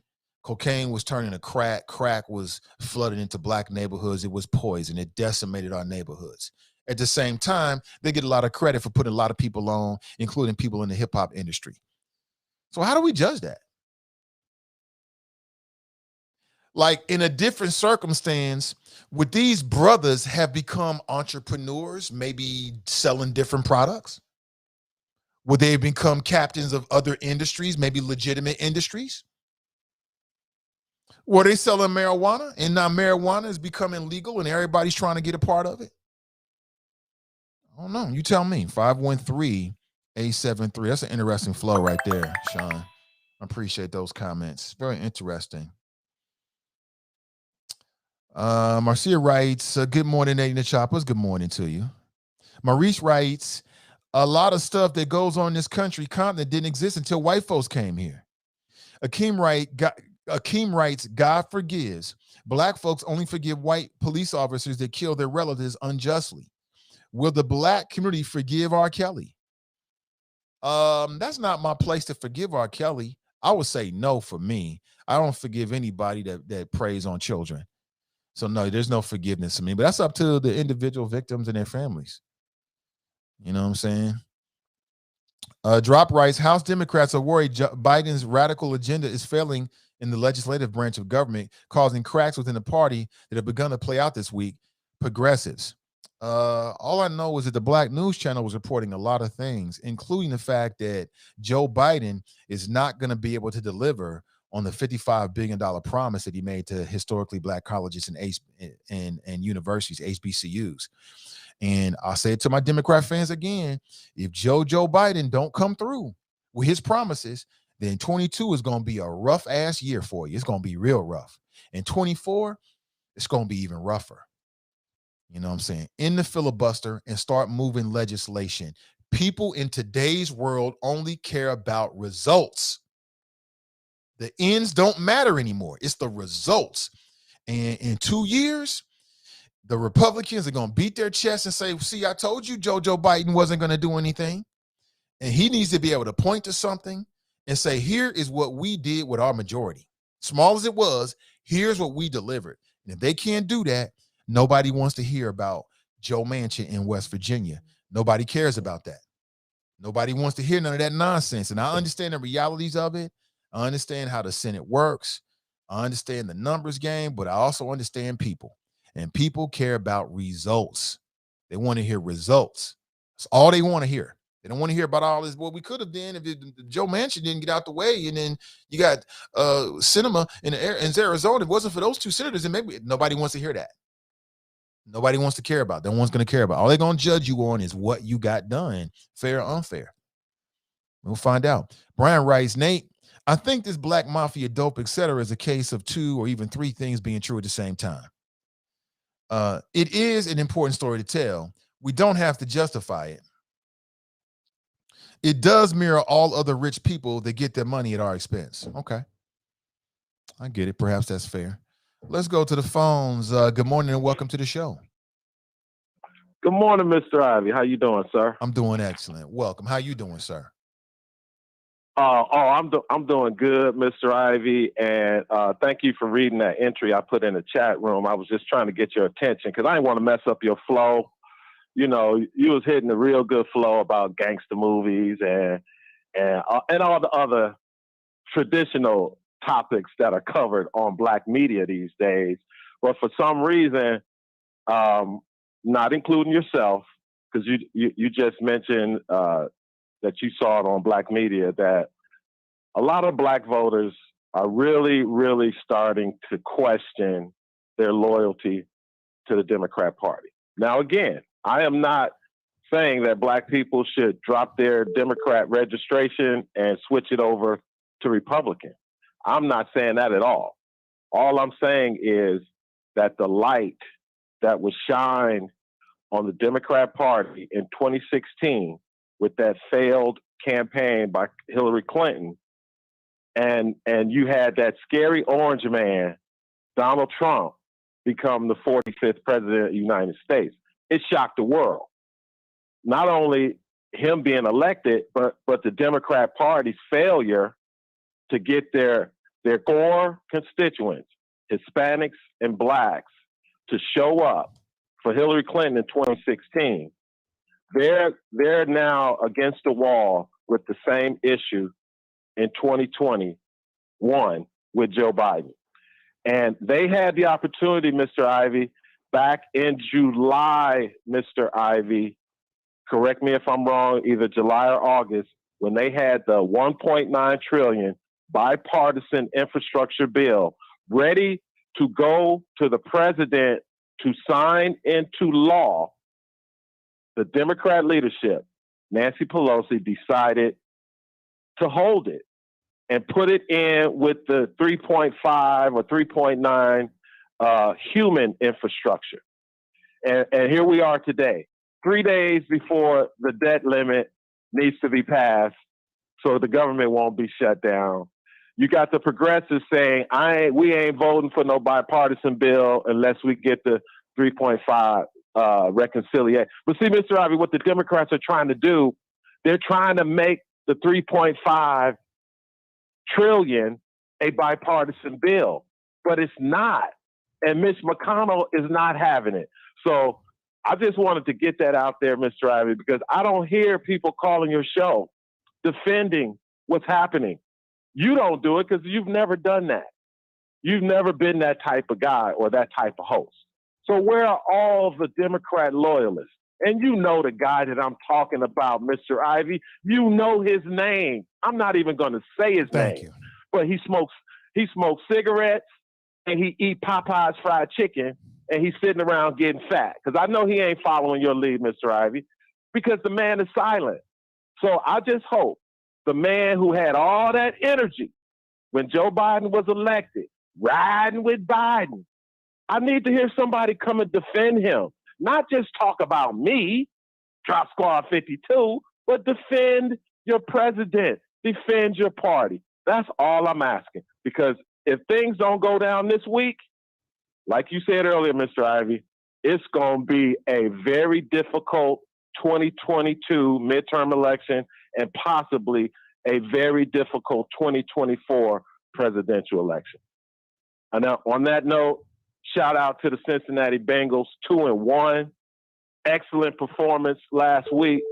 And again, shout out to the Betting Public Sports Show and their host, Thane Rothstein. Shout out to the All Middle and their affiliates. Drop Squad 52, dropping science to anyone who wants to fact check it. Peace. Yeah, appreciate the call, man. Appreciate it. You helping us level up this morning with the conversation. I mean, all the other at the end, you're right. You know, it's going to be a very difficult 22 and 24 for the Democrats. We'll see what happens. We'll see what happens. Hey, listen, if you want to share your thoughts this morning, 513-873-7134. I'm seeing I'm getting a message on Facebook. What is this? Interesting. Oh, okay. Okay, great. Okay, somebody tagged me in a post. Appreciate you. Good morning. Let's go back to the phones. Good morning. Welcome to the show. Hey, good morning, Nathan. It's Kev on the field. What up, Kev? I'm doing well today. Man, except for I got to agree with Drop on something, man. That hurts my heart. Well, you right about that tying the two bills together thing. That didn't make any sense at all. It still don't make sense to me. I'm like, look, I understand that you want to push this other agenda. I don't have any problem with that. It's a fantastic concept, but these roads suck. I ain't gonna lie, these roads just suck. So I'm gonna need the roads to get taken care of, and the infrastructure bill that has to do with whether or not I blow my shocks should have been passed a long time ago. I hate, I mean, with a passion to agree with Drop on anything, but I agree with that. Now, what I disagree with, one, they have to bring a vote up for consideration. They always have to bring a vote up for consideration. Any bill, anything that they bring forward as legislation, they got to bring it up for consideration. It's the first step. Generally, what happens is it gets turned down. That's kind of what happens. It's the process. This whole, everything's going to fail now is not necessarily true. You know, reconciliation is still an option. They can still do all of the things that Drop was just talking about are still possible. So, you know, I think Joe's doing what Joe said he would do. So you wanted somebody to stand up, Drop, for Joe Biden. Joe Biden said, I'm going to go in here. I'm going to try to work with the other side to get legislation passed, period. And that's what he's done. So I'm reaching across the aisle. We're going to have conversation, communication, and we're going to try to get things done. Now, some things are coming together slowly. Other things aren't happening at all. But I think, you know, this whole thing about trying to make it seem like he's got a failed presidency at 9 months is just a little bit far-fetched. What you think, bro? I think perception is reality. And what I keep hearing from a lot of black voters is that they perceive that Joe Biden isn't doing enough to pass, you know, his black agenda. But I think so, you know, and it's the same problem that we have with most or many things, right? This immediate gratification thing, man. It's a bad plan. It's always a bad plan. When you're just looking for immediate results, that means you're jumping any carrot, man. What you know what we say in the hood, man. All money ain't good money. You know what I'm saying? All money ain't good money, man. You know, if we circle back around to BMF, yeah. Well, first off, their story is no different than the Italians or the Irish or anybody else that was mobsters here. Because of their oppressed conditions, they came out and they said, how do we make a difference and make some cash? Easiest way to do it is generally illegal. And we'll make fast money fast. We'll make lots of money fast. You know what I mean?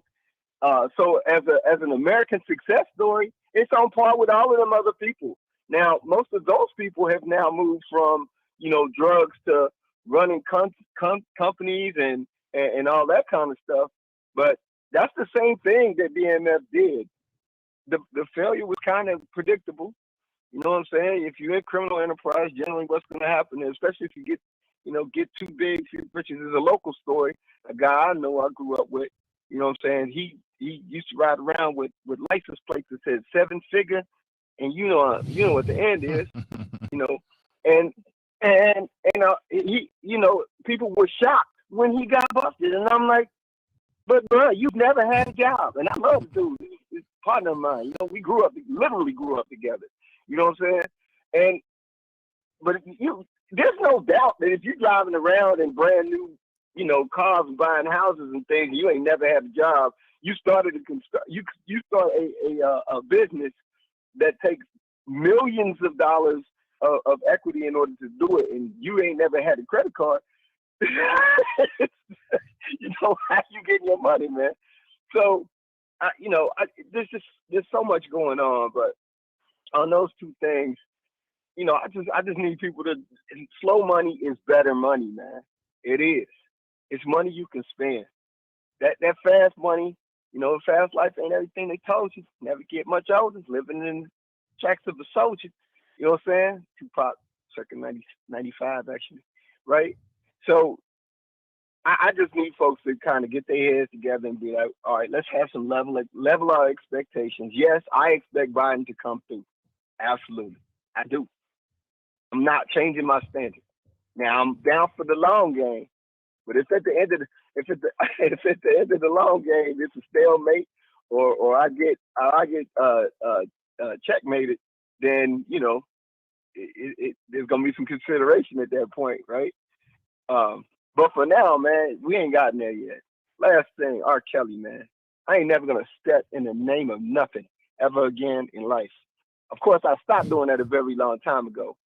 But anybody that's a predator, man, if you just stay from around me, that's for sure. Cause I got nothing for you. I got nothing for you but that Ruger. That's all I got for you. I ain't got nothing else. So, you know, and just I had to agree with Drop today, man.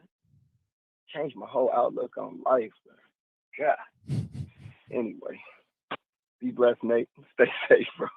Take it easy, brother. Appreciate you. You said I had to agree with Drop. You ain't liking that, huh? Good morning to you. Good morning. It's gonna happen. I mean, when the brother makes a good point, he makes a good point. I'm not above agreeing with anybody. They make a good point. Jekka writes, but our people get stuck in the hustle and don't elevate. Lynn writes, what they need to make senators really filibuster, make them stand up and really convince the public. Let's go back to the phones. Good morning and welcome. What's going on, Nate? How you doing, man? I'm doing great. What's up, Glenn? I got time today. Well, actually, I got about 5 minutes. Okay. So I'm going to take at least 2 minutes worth. First of all, don't do it, Kevin. Put down the tea, man. Put that down. Bill Cosby put something in it. Because what Drop did today was the regular old BS that he always gives him, a.k.a. Professional Gilligan. Professional Gilligan. Because first of all, did you notice that he didn't talk about what he tried to put in the chop shop about what's happening with the Fulton County District Attorney? And you know why, Drop? You tried to make it seem like this sister was just going to let all these criminals out. And that, once again, you know how they play it, Nate. Pro-criminal, anti-police. So we tried to throw that out there. But you didn't mention, Drop, that actually she had inherited like 12,000 unindicted criminal cases from her predecessor. I put that in the chop shop, Nate. He also didn't mention that she says it right here. We will make sure all those homicides are addressed, all those sexual assault cases are addressed. We will make sure those other cases are charged. Oh, and here's the kicker. He brought up a story that was written September the 13th. So I don't know, between September the 13th and the law, which I believe, according to this article, gets reinstated or falls off today, the 28th, those things have been taken care of, Drop. And for anybody who wants to know, this is actually a Fox 5 Atlanta article. So, I don't trust any Fox in Cincinnati, Fox News, Fox Tried. I don't trust none of that shit. Another thing, just so we can get the facts out here. Nate, you mentioned what you heard on a Black podcast, or was it Black Education podcast about the college funding? It was on Black News Channel on YouTube. Okay, Black News Channel. I want to direct everybody to an article that was just written, I don't know, at 11:18 a.m. yesterday. It says Biden aims for free years of Head Start college, but states must agree to fund some of it. This is in Newsweek. Everybody Google it right now while you're listening. And it talks about how, and this is the problem, Nate, think about it. Some states are going to have to help fund some of these initiatives. Can you imagine which states won't do it, Nate? Ones with Republican legislators and governors. We already know. Exactly. We already know. The problem is, see, let me give you a little inside baseball, because Drop won't do it. And this is why I say, Kev, put the teacup down. You're my brother, but, you're new to America. Don't sip. But the most powerful people in Washington right now are actually Nancy Pelosi and Joe Manchin. And unfortunately, she has to deal with that fool. And you're right, Nate. People don't want to hear about that. Perception is reality. But believe me, when they end up passing this, then what's the perception going to be? Believe me, people are still going to complain. They won't talk about, child tax credits. They won't talk about infrastructure with all due respect to my brother, Kevin. He talked about, we need to get these roads fixed. We understand that, but how about we need to get American lives fixed also after enduring 2 years of a pandemic? It was mentioned yesterday by Camille Jayapal, the head of the Progressives. She said that the bill that they're trying to pass, 90% of the infrastructure jobs go to men. This was the point she was trying to make.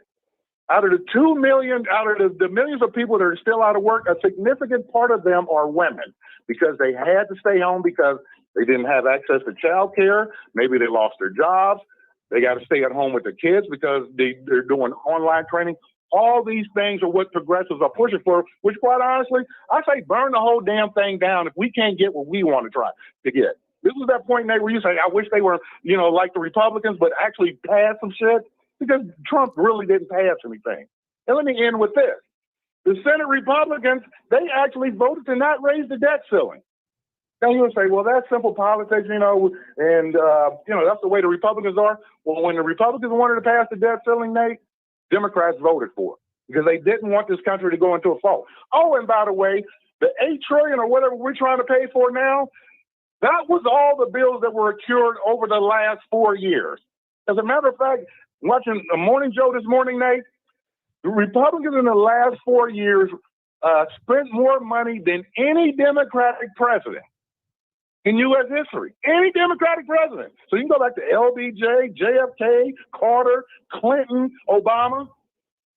But y'all won't mention that either. So again, Nate, I'm with Kevin on the long game. My long game is in the next month or so. But anyway, when this gets passed, let's see if the perception change. And believe me, Drop, it's not as if the Republican parties have a great reputation right now. It's not like you're representing anything that, would even remotely think that black people would vote for the Republican Party, even here locally.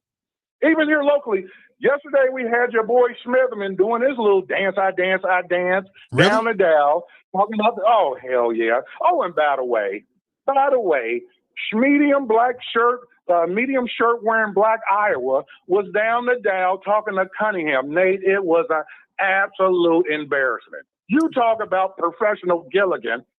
His coon chip had a semiconductor, Nate. I mean, honestly, it was like out of a movie. And the only thing he didn't say was, Willie, I'm a great American. He's down there talking about Tap Puraval. Then he played I don't know if he's from Cincinnati. I don't know if he's from America. So now we got black dudes playing birther now. Come on. I mean, Nate, it was embarrassment. Oh, and he goes by the name Lawrence. I don't know if that's, that's better than freaking Black Rest. But anyway, and I heard the whole thing, and I asked the boy, I wish I had the button you had. Coon chip activated. Can you play it for the people up top? It was that bad. I said, Lord have mercy. But hey, let me get out of here, man. I just wanted to get that off my chest. You know how it is. In the end, I just hope they're getting what I'm spitting. Petty peace. Appreciate the call. Leveling up. Damn, Black Russia down the dial, doing the coon dance. Damn. And you know what's funny is, it's like he really think he's moving the needle. That's what's so funny about it. And you just making yourself a laughing stock. They just sitting back like, oh, we got, I guess, Lawrence on the line. And he gets up there and he dance, I massa. He dance for massa. And Billy Cunningham is smart enough and has been doing it long enough to pick up on it. So he'll do what he's due and just straight use him. And it ain't going to change the election not one bit. You just playing yourself. Ridiculous. That reminds me when he called in here trying to talk about FTAB just has more words on his plan on his website. Yeah, okay. Oh my God. Man, oh man, oh man. It only takes a little bit of white brainwash to activate the coon chip. That's all it takes. Just a little bit of brainwashing. Oh my God. Davis writes, what you be doing down the dial? You know, they know, man, Glenn is a radio legend, man, from the caller standpoint. He's been calling in and being a part of shows on just in the Cincinnati area in general. You know what I'm saying? Just in general. Let me see. So we're going to end the show about 9. I got a few more things I want to share with you, but let me take a quick pause for the calls, right? We'll come right back. Don't go anywhere. It's the Nathan Ivey Show. All right. Tap in. Please share this stream with somebody who you think might like this type of content, and we'll be right back.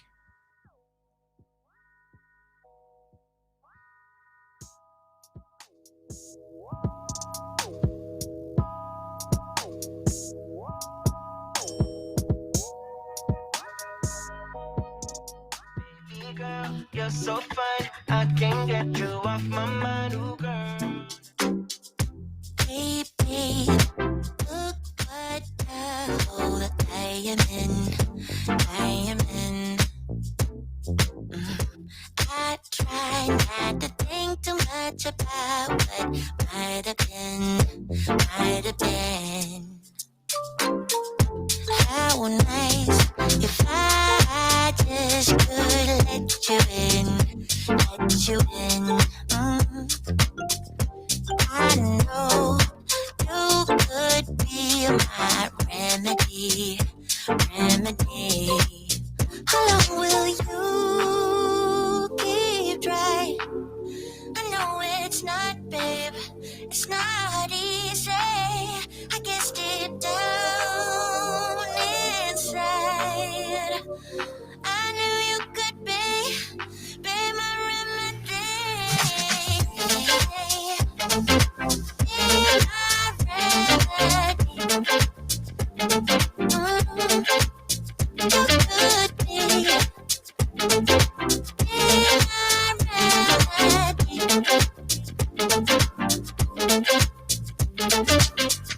If I gave you my heart, you could tear it apart. And if I tell you how I feel, would you be good to me? Good to me. Oh, how nice if I just could let you in, let you in. I know you could be my remedy, my remedy. How long will you keep trying? I know it's not, babe, it's not easy. I guess deep down inside, I know you could be my remedy.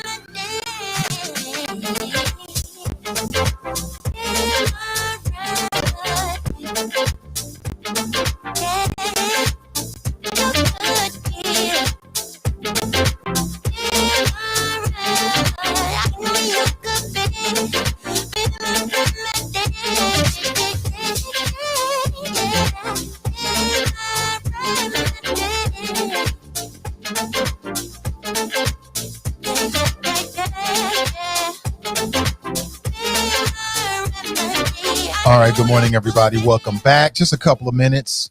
Let's get straight back to it because our time is coming short. You got me up until the bottom of the hour. Again, the same boiling water that softens the potato hardens the egg. It's what you're made of, not the circumstances.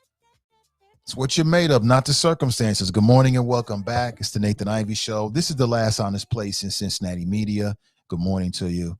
And I hope that my voice is finding you in a good place. All great calls today. All great calls, strong calls. Some longtime folks we don't get a chance to check in with gave us their opinion this morning. I appreciate it. We've been talking about numerous things. I mean, R. Kelly is looking at life. I want to get your reaction to it. You haven't got a chance to react on any shows so far. I want to get your thoughts. There's a conversation right now about whether his music should be banned off of streaming services like Apple and Spotify. I want to get your thoughts about that. We've been discussing it. Also, there's a brand new series that's about to drop about the Black Mafia family. My question for you is it glorifying drug dealers in the Black community? These brothers were notorious, rose to fame, selling cocaine, left a trail of bodies, murders, and gold chains, dope rides, and having an impact in the hip hop music industry. So it's a story that is ripe to be told. I mean, from a Hollywood perspective, and you looking for stories to tell, it's got everything. It's got everything. It's like the modern day, well, not the modern day, but it's like another Paid in Full in a sense. And it's a story that we haven't seen on film in any way whatsoever. Curtis Jackson, aka 50 Cent, is one of the producers, and it looks like it could be big. And I want to know, you excited about it? What do you think about it? What do you think about these Black crime stories in general? Is there a connection between slave movies and Black crime stories? Or is it just media? You know, it's harmless, Nate. It's just television. If you don't want impressionable minds to watch it, don't let your kids watch it. It's for adults. Is that how you feel about it? I want to get your thoughts. 513-873-7134.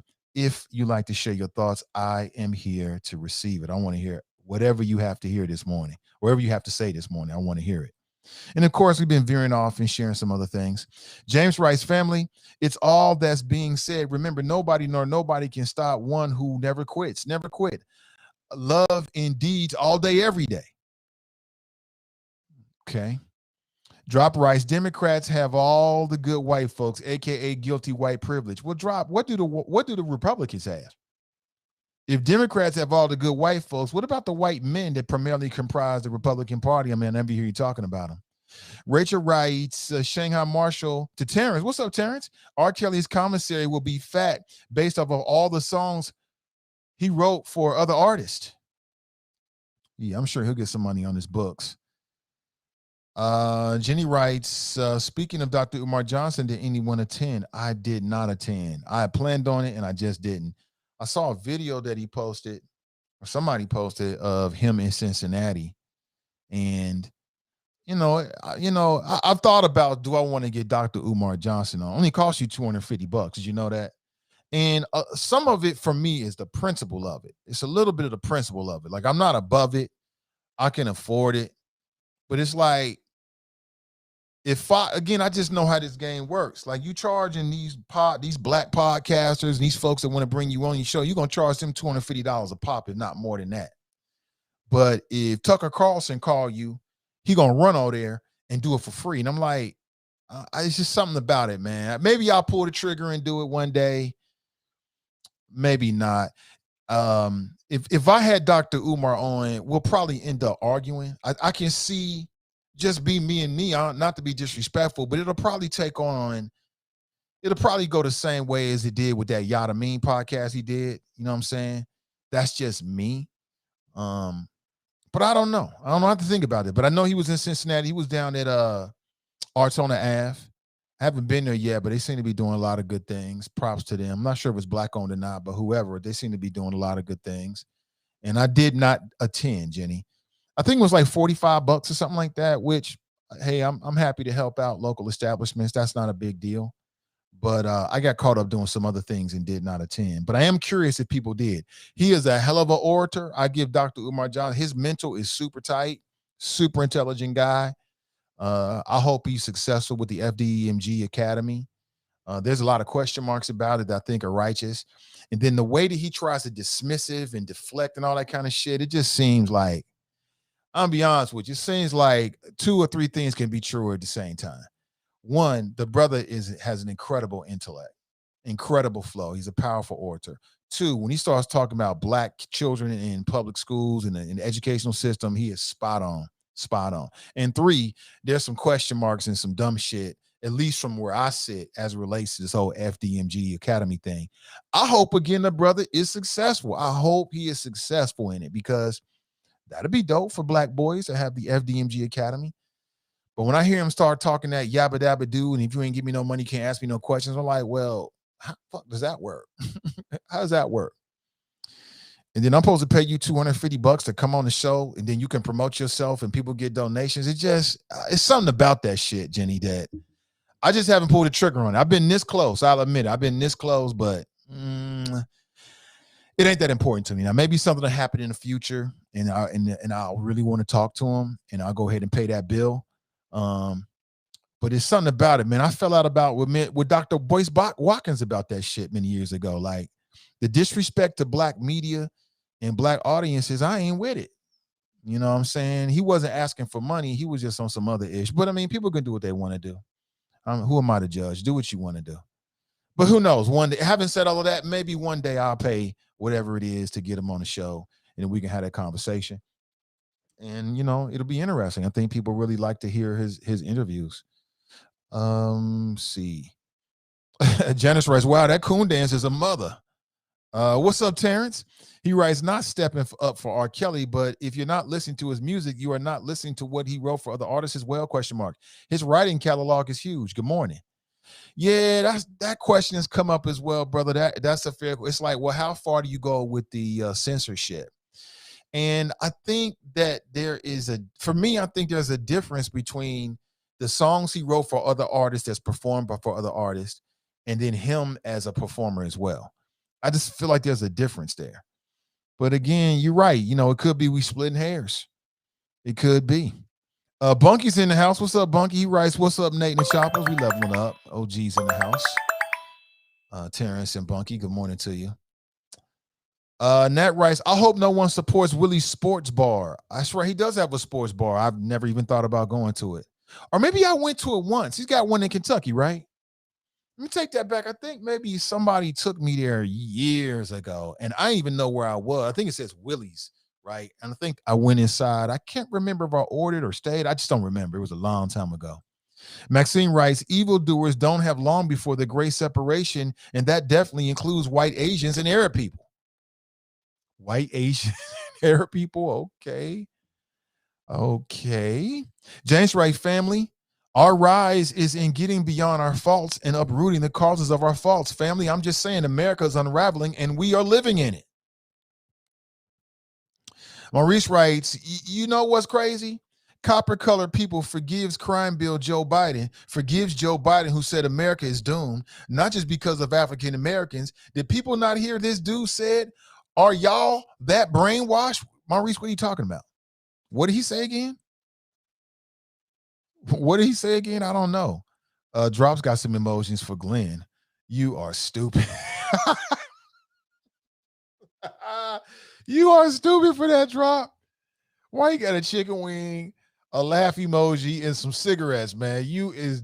Stop, bro. Stop. TNT writes, "And this is for past debt during Trump administration, and they're refusing to pay the debt ceiling, which will place us in default and stop Social Security checks, federal workers pay checks, slowing down government agencies." They do this every time a Democrat's in office, man. It's the same old Republican playbook. Because when a Democrat is in office in the White House, they want America's experience to be as bad as possible. They want Americans to suffer. Because it works. It works every single time. It typically works. They tried this with Obama. Back and forth. They want to slow down the mechanisms of government. They want people to feel the pain. And they want you to equate all of this with the Democrat being in the White House. Now, they tried this under 2 years, 2 terms with Obama. It didn't work. He got reelected. They're going to run the same playbook. They're going to be as obstinate as possible. They're going to be like anchors and try to slow down and make the American experience as difficult, as bad as possible. So then during the midterms, it gives Republican candidates something to run on. And then 3 years, 4 years from now, 2024, it gives whoever the Republican nominee something to talk about, something to run on. Their job is to try to stop Joe Biden from putting his agenda in place at all costs. At all costs. If that costs Americans, even their own constituents in the short term, so be it. So they can put Republicans back in the White House and try to cut taxes for wealthy people. That's the whole deal. They've been doing it as long as I've been watching politics, and sometimes it works. Sometimes it doesn't. It is what it is. Ain't you hip to the game? I'm hip to the game. Let me see. What do you think about Shanghai or Terrence's question? And again, this has come up. It came up last night. Like, how far we go with this? Nat writes, "The sports bar is still open, but I wouldn't go there or support his radio show. He's the local Rush Limbaugh." I don't have a problem with Cunningham because I understand what Cunningham is doing. He's made a name for himself. He's crossed over to television. He's got bars. He's making money. He's living his best life. And if what he is saying is in line with his politics, just like I play to my audience, he's playing to his audience. You know what I'm saying? His audience is just much bigger. And it's just a game. It is what it is. TC writes, "I used to go to Wet Willie's in Atlanta, but that may be another thing. The owner was a former NFL player." Greg writes, "R. Kelly sent a message to his supporters after the verdict insisting that he is innocent. While R. Kelly did not mention in his statement, I assume his lawyers will appeal." Well, of course they're going to appeal. That's what everybody does. Jericho writes, it's already out. You should watch. I will. Maurice writes, I just watched Paid in Full yesterday. James writes, so Paid in Full, you can say the same thing about Paid in Full, that it's glorifying dope dealers. It was based upon a real narratives, real things that happened. Like, it was based upon something that really went down. Like, that little boy in that movie, you know, Money Making Mitch's brother in real life really was abducted by their cousin. He really did get his fingers and ears cut off. They really did murder that boy. All that really happened. Alpo, he's in jail right now. I believe he's still in jail. I think he's still in jail. The character that Cameron portrayed, and Cameron just turned it out, man. He did an excellent job with that. So again, you know, maybe that's just the way it goes. Letty writes, Grand Risings, Nathan Ivy and the Choppers. Good morning to you. Always good to see you. Davis writes, Umar is a scam artist. Shaking my head. We just so far gone. Well, I've heard that. That's why if Umar does an interview with me, it's probably gonna go the same way. Because it's just some things I just gotta do. I just gotta ask certain questions if I'm asking certain people. And you know, he's done a lot of interviews. I haven't seen all of them. One of my favorite interviews with Umar, because there was some friction, was an interview he did on the God podcast. You know what I'm saying? The Yadamin podcast with Lord Jamal. And I thought that Lord Jamal was respectful. I watched it 3-4 times. I thought the brother was very respectful. He didn't get too high. He didn't get too low. Umar Johnson was wilding out, all in his feelings and shit, because Lord Jamal was asking him simple questions. And Lord Jamar had the benefit of his father, somebody in his family built a school in New York. And he was right there and he saw it all. So he was able to ask certain questions and come from a perspective that a lot of people, including myself, just won't have. And it just made it for a very interesting conversation. But Dr. Umar Johnson has a lot of people that support him. They love him. They tune into everything he does, every appearance. They look at him as a sage. And again, because of the persecution, the real immoral, illegal persecution of black leaders through COINTELPRO and other means that really happened, it gives people like Dr. Umar Johnson a cover and a way out. Like, they out to get me. And since we know that a lot of prominent black men continue to be targeted, it becomes like a natural shield for people that's smart enough to put it up and use it. But again, I maintain the same thing. I mean, I hope the brother is successful in what he's doing. As I understand it, that'd be a great thing. Hope he gets the FDMG Academy off the ground. But when I hear him being challenged about that, he sounds like a con artist. I mean, that's just how I feel about it. When people challenge him about it, I'll be like, well, you ain't give me no money. I ain't gonna ask you no questions. I'm like, Negro, if you don't sit your ass, who you think you're talking to? And so that's why on some levels I haven't. And then I got to pay you $250. That's the going rate. I got to pay you $250 to get you on the show. It just ain't been worth it for me. You know what I'm saying? It ain't been worth it for me. I'm not saying I'll never do it, but to this point, it just seems like all a fucking scam. And it ain't that serious to me. You know what I'm saying? But you know, I mean, I would definitely get some numbers and it'd be entertaining, definitely so. But who knows? Like I said, I'm not above it. Maybe. It ain't really been all that important to me. But I know he's got a new book out about like children and the public school system. I'm sure it's dope. I'm sure it's very informative. I'm not above buying it and supporting it. I'm not above making a donation. You know, I thought about it many times. I just never pulled the trigger. So is he a scam artist? Again, I hate to speak negative about the brother or anybody else, but let me say this, Davis. I have seen interviews and some of his videos in which he came across like a scam artist. I felt like he was running game. Is that what he's doing? I can't say. But I'll be lying to you if I didn't have that feeling. And so, you know, that's the other reason. Like, I pay you $250 to do an interview. What, you gonna hang up early?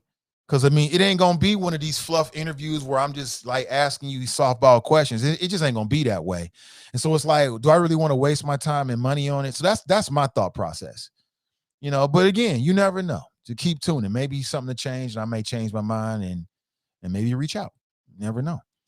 Billy writes, I feel like if you watch gangster and dope selling movies and decide to jump into that life, when you get what you get, that's on your dumb ass. Nate, you can do better. Get Dr. Greg Carr. That would be worth your money. Yeah, I'm not against the brother. I'm just saying that was a turnoff for me. You know, I've had many instances over the years back when I was in commercial, so-called black radio, where I had people who I felt like was disrespecting the audience. And shit, I even lost a friend over that shit. I had we got real cool over the years. I won't put her name out there. Black female. She was a film critic. I'm not sure what she's doing now. Beautiful sister, super intelligent. And we fell out over interracial dating. We fell out because I feel like she was disrespecting and talking down to the audience like you better than us or you smarter than us. And I'm like, no, sis, we ain't going for that. And we literally, you know, that relationship ended literally over some radio shit.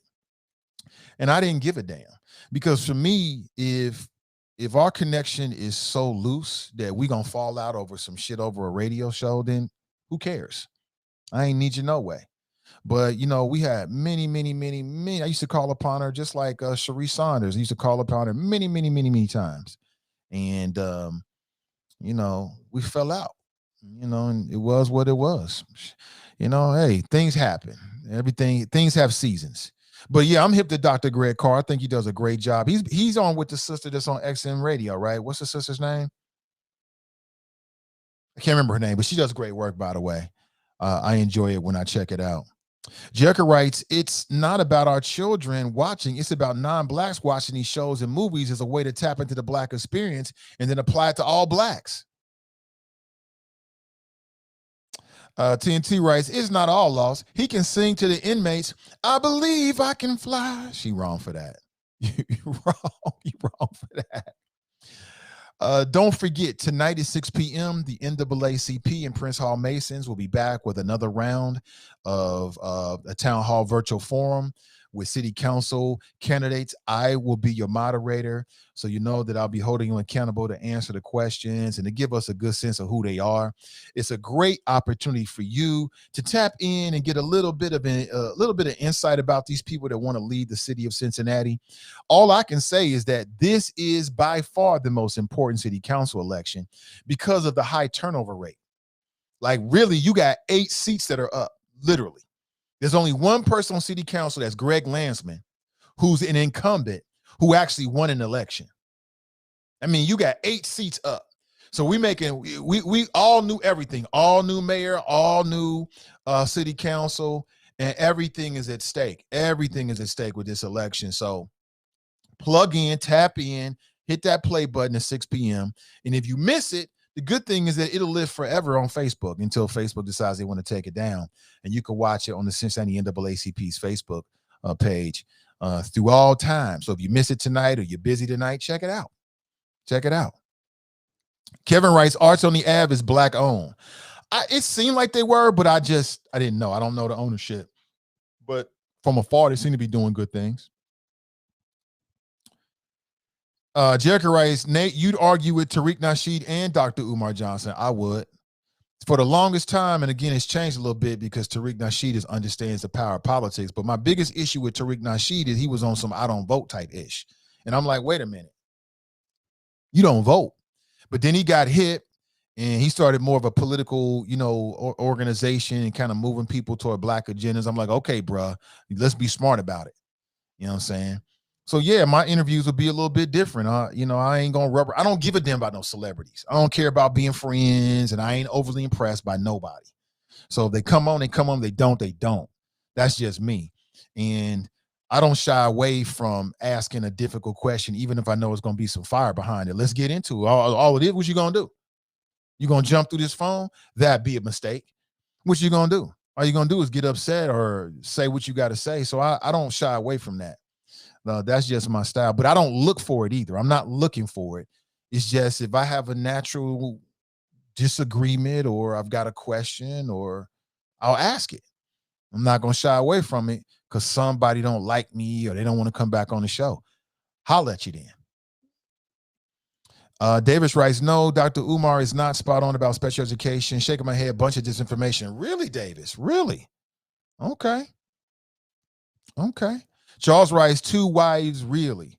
Well, as I understand it, that was just something he was doing for a fashion show. Jenny writes, totally understood. Let me see. Davis writes, they on these platforms and their head gets so big, but they ain't really doing nothing but talking. Kevin writes, I ain't researching to not listen to his music, but I know it's him. It's a click for me.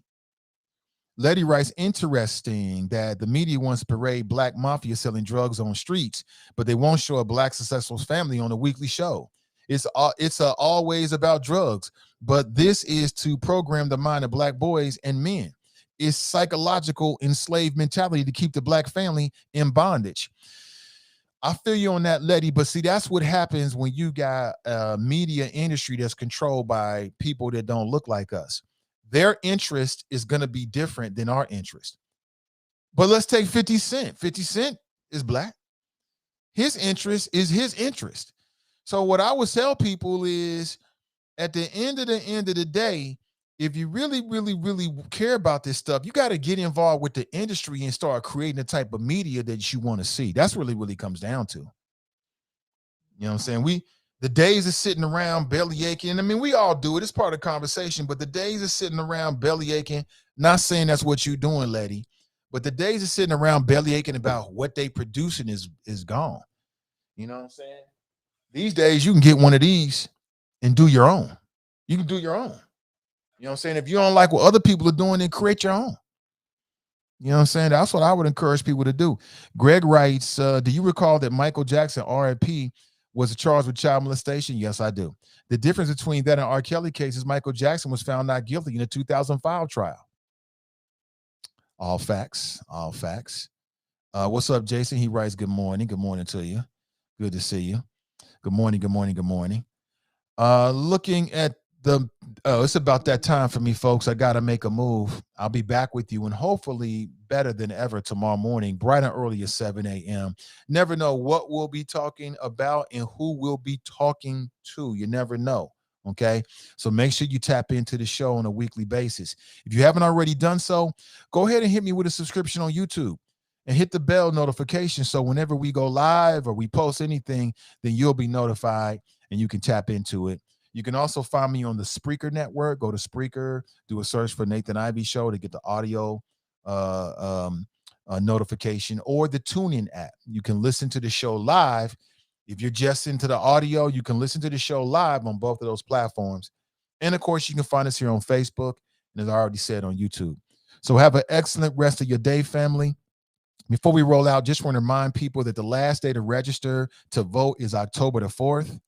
The last day to register is October the 4th.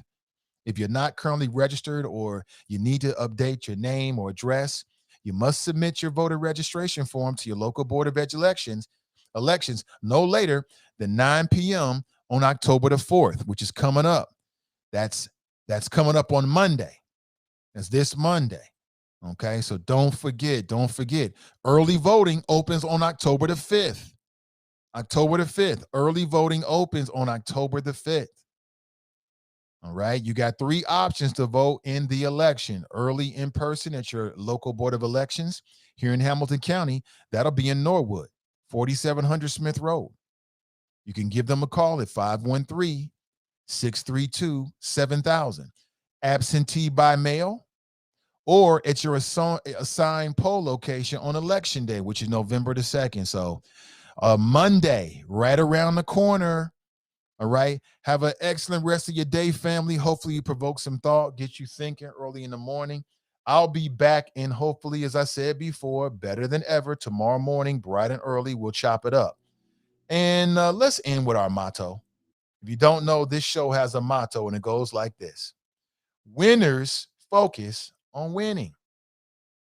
and losers focus on winners. So stay focused and stay winning, and we'll talk real soon. Until next time, I'm out. Talking to my mirror like I love you so much. Curving on my critics like I heard you, so what? You can't kill my confidence, I think I'm the man. Tally all the I ever gave on my head. Lately I've been living like I can't take a loss. They ain't wanna help me, that's what made me a boss. You can't kill my confidence, I think I'm the man. We don't give a that's what they don't understand. Back again like flu season, I broke records while loose leafing. I'm coming down my roof, leaving, don't give a I don't care. Did the for my lonesome, no wonder now I'm on one. No shortcuts on that long run, all I really want is my share. Get on my God, on my told him it's nothing. In the discussion, got them feelings, I throw all my pain on percussion.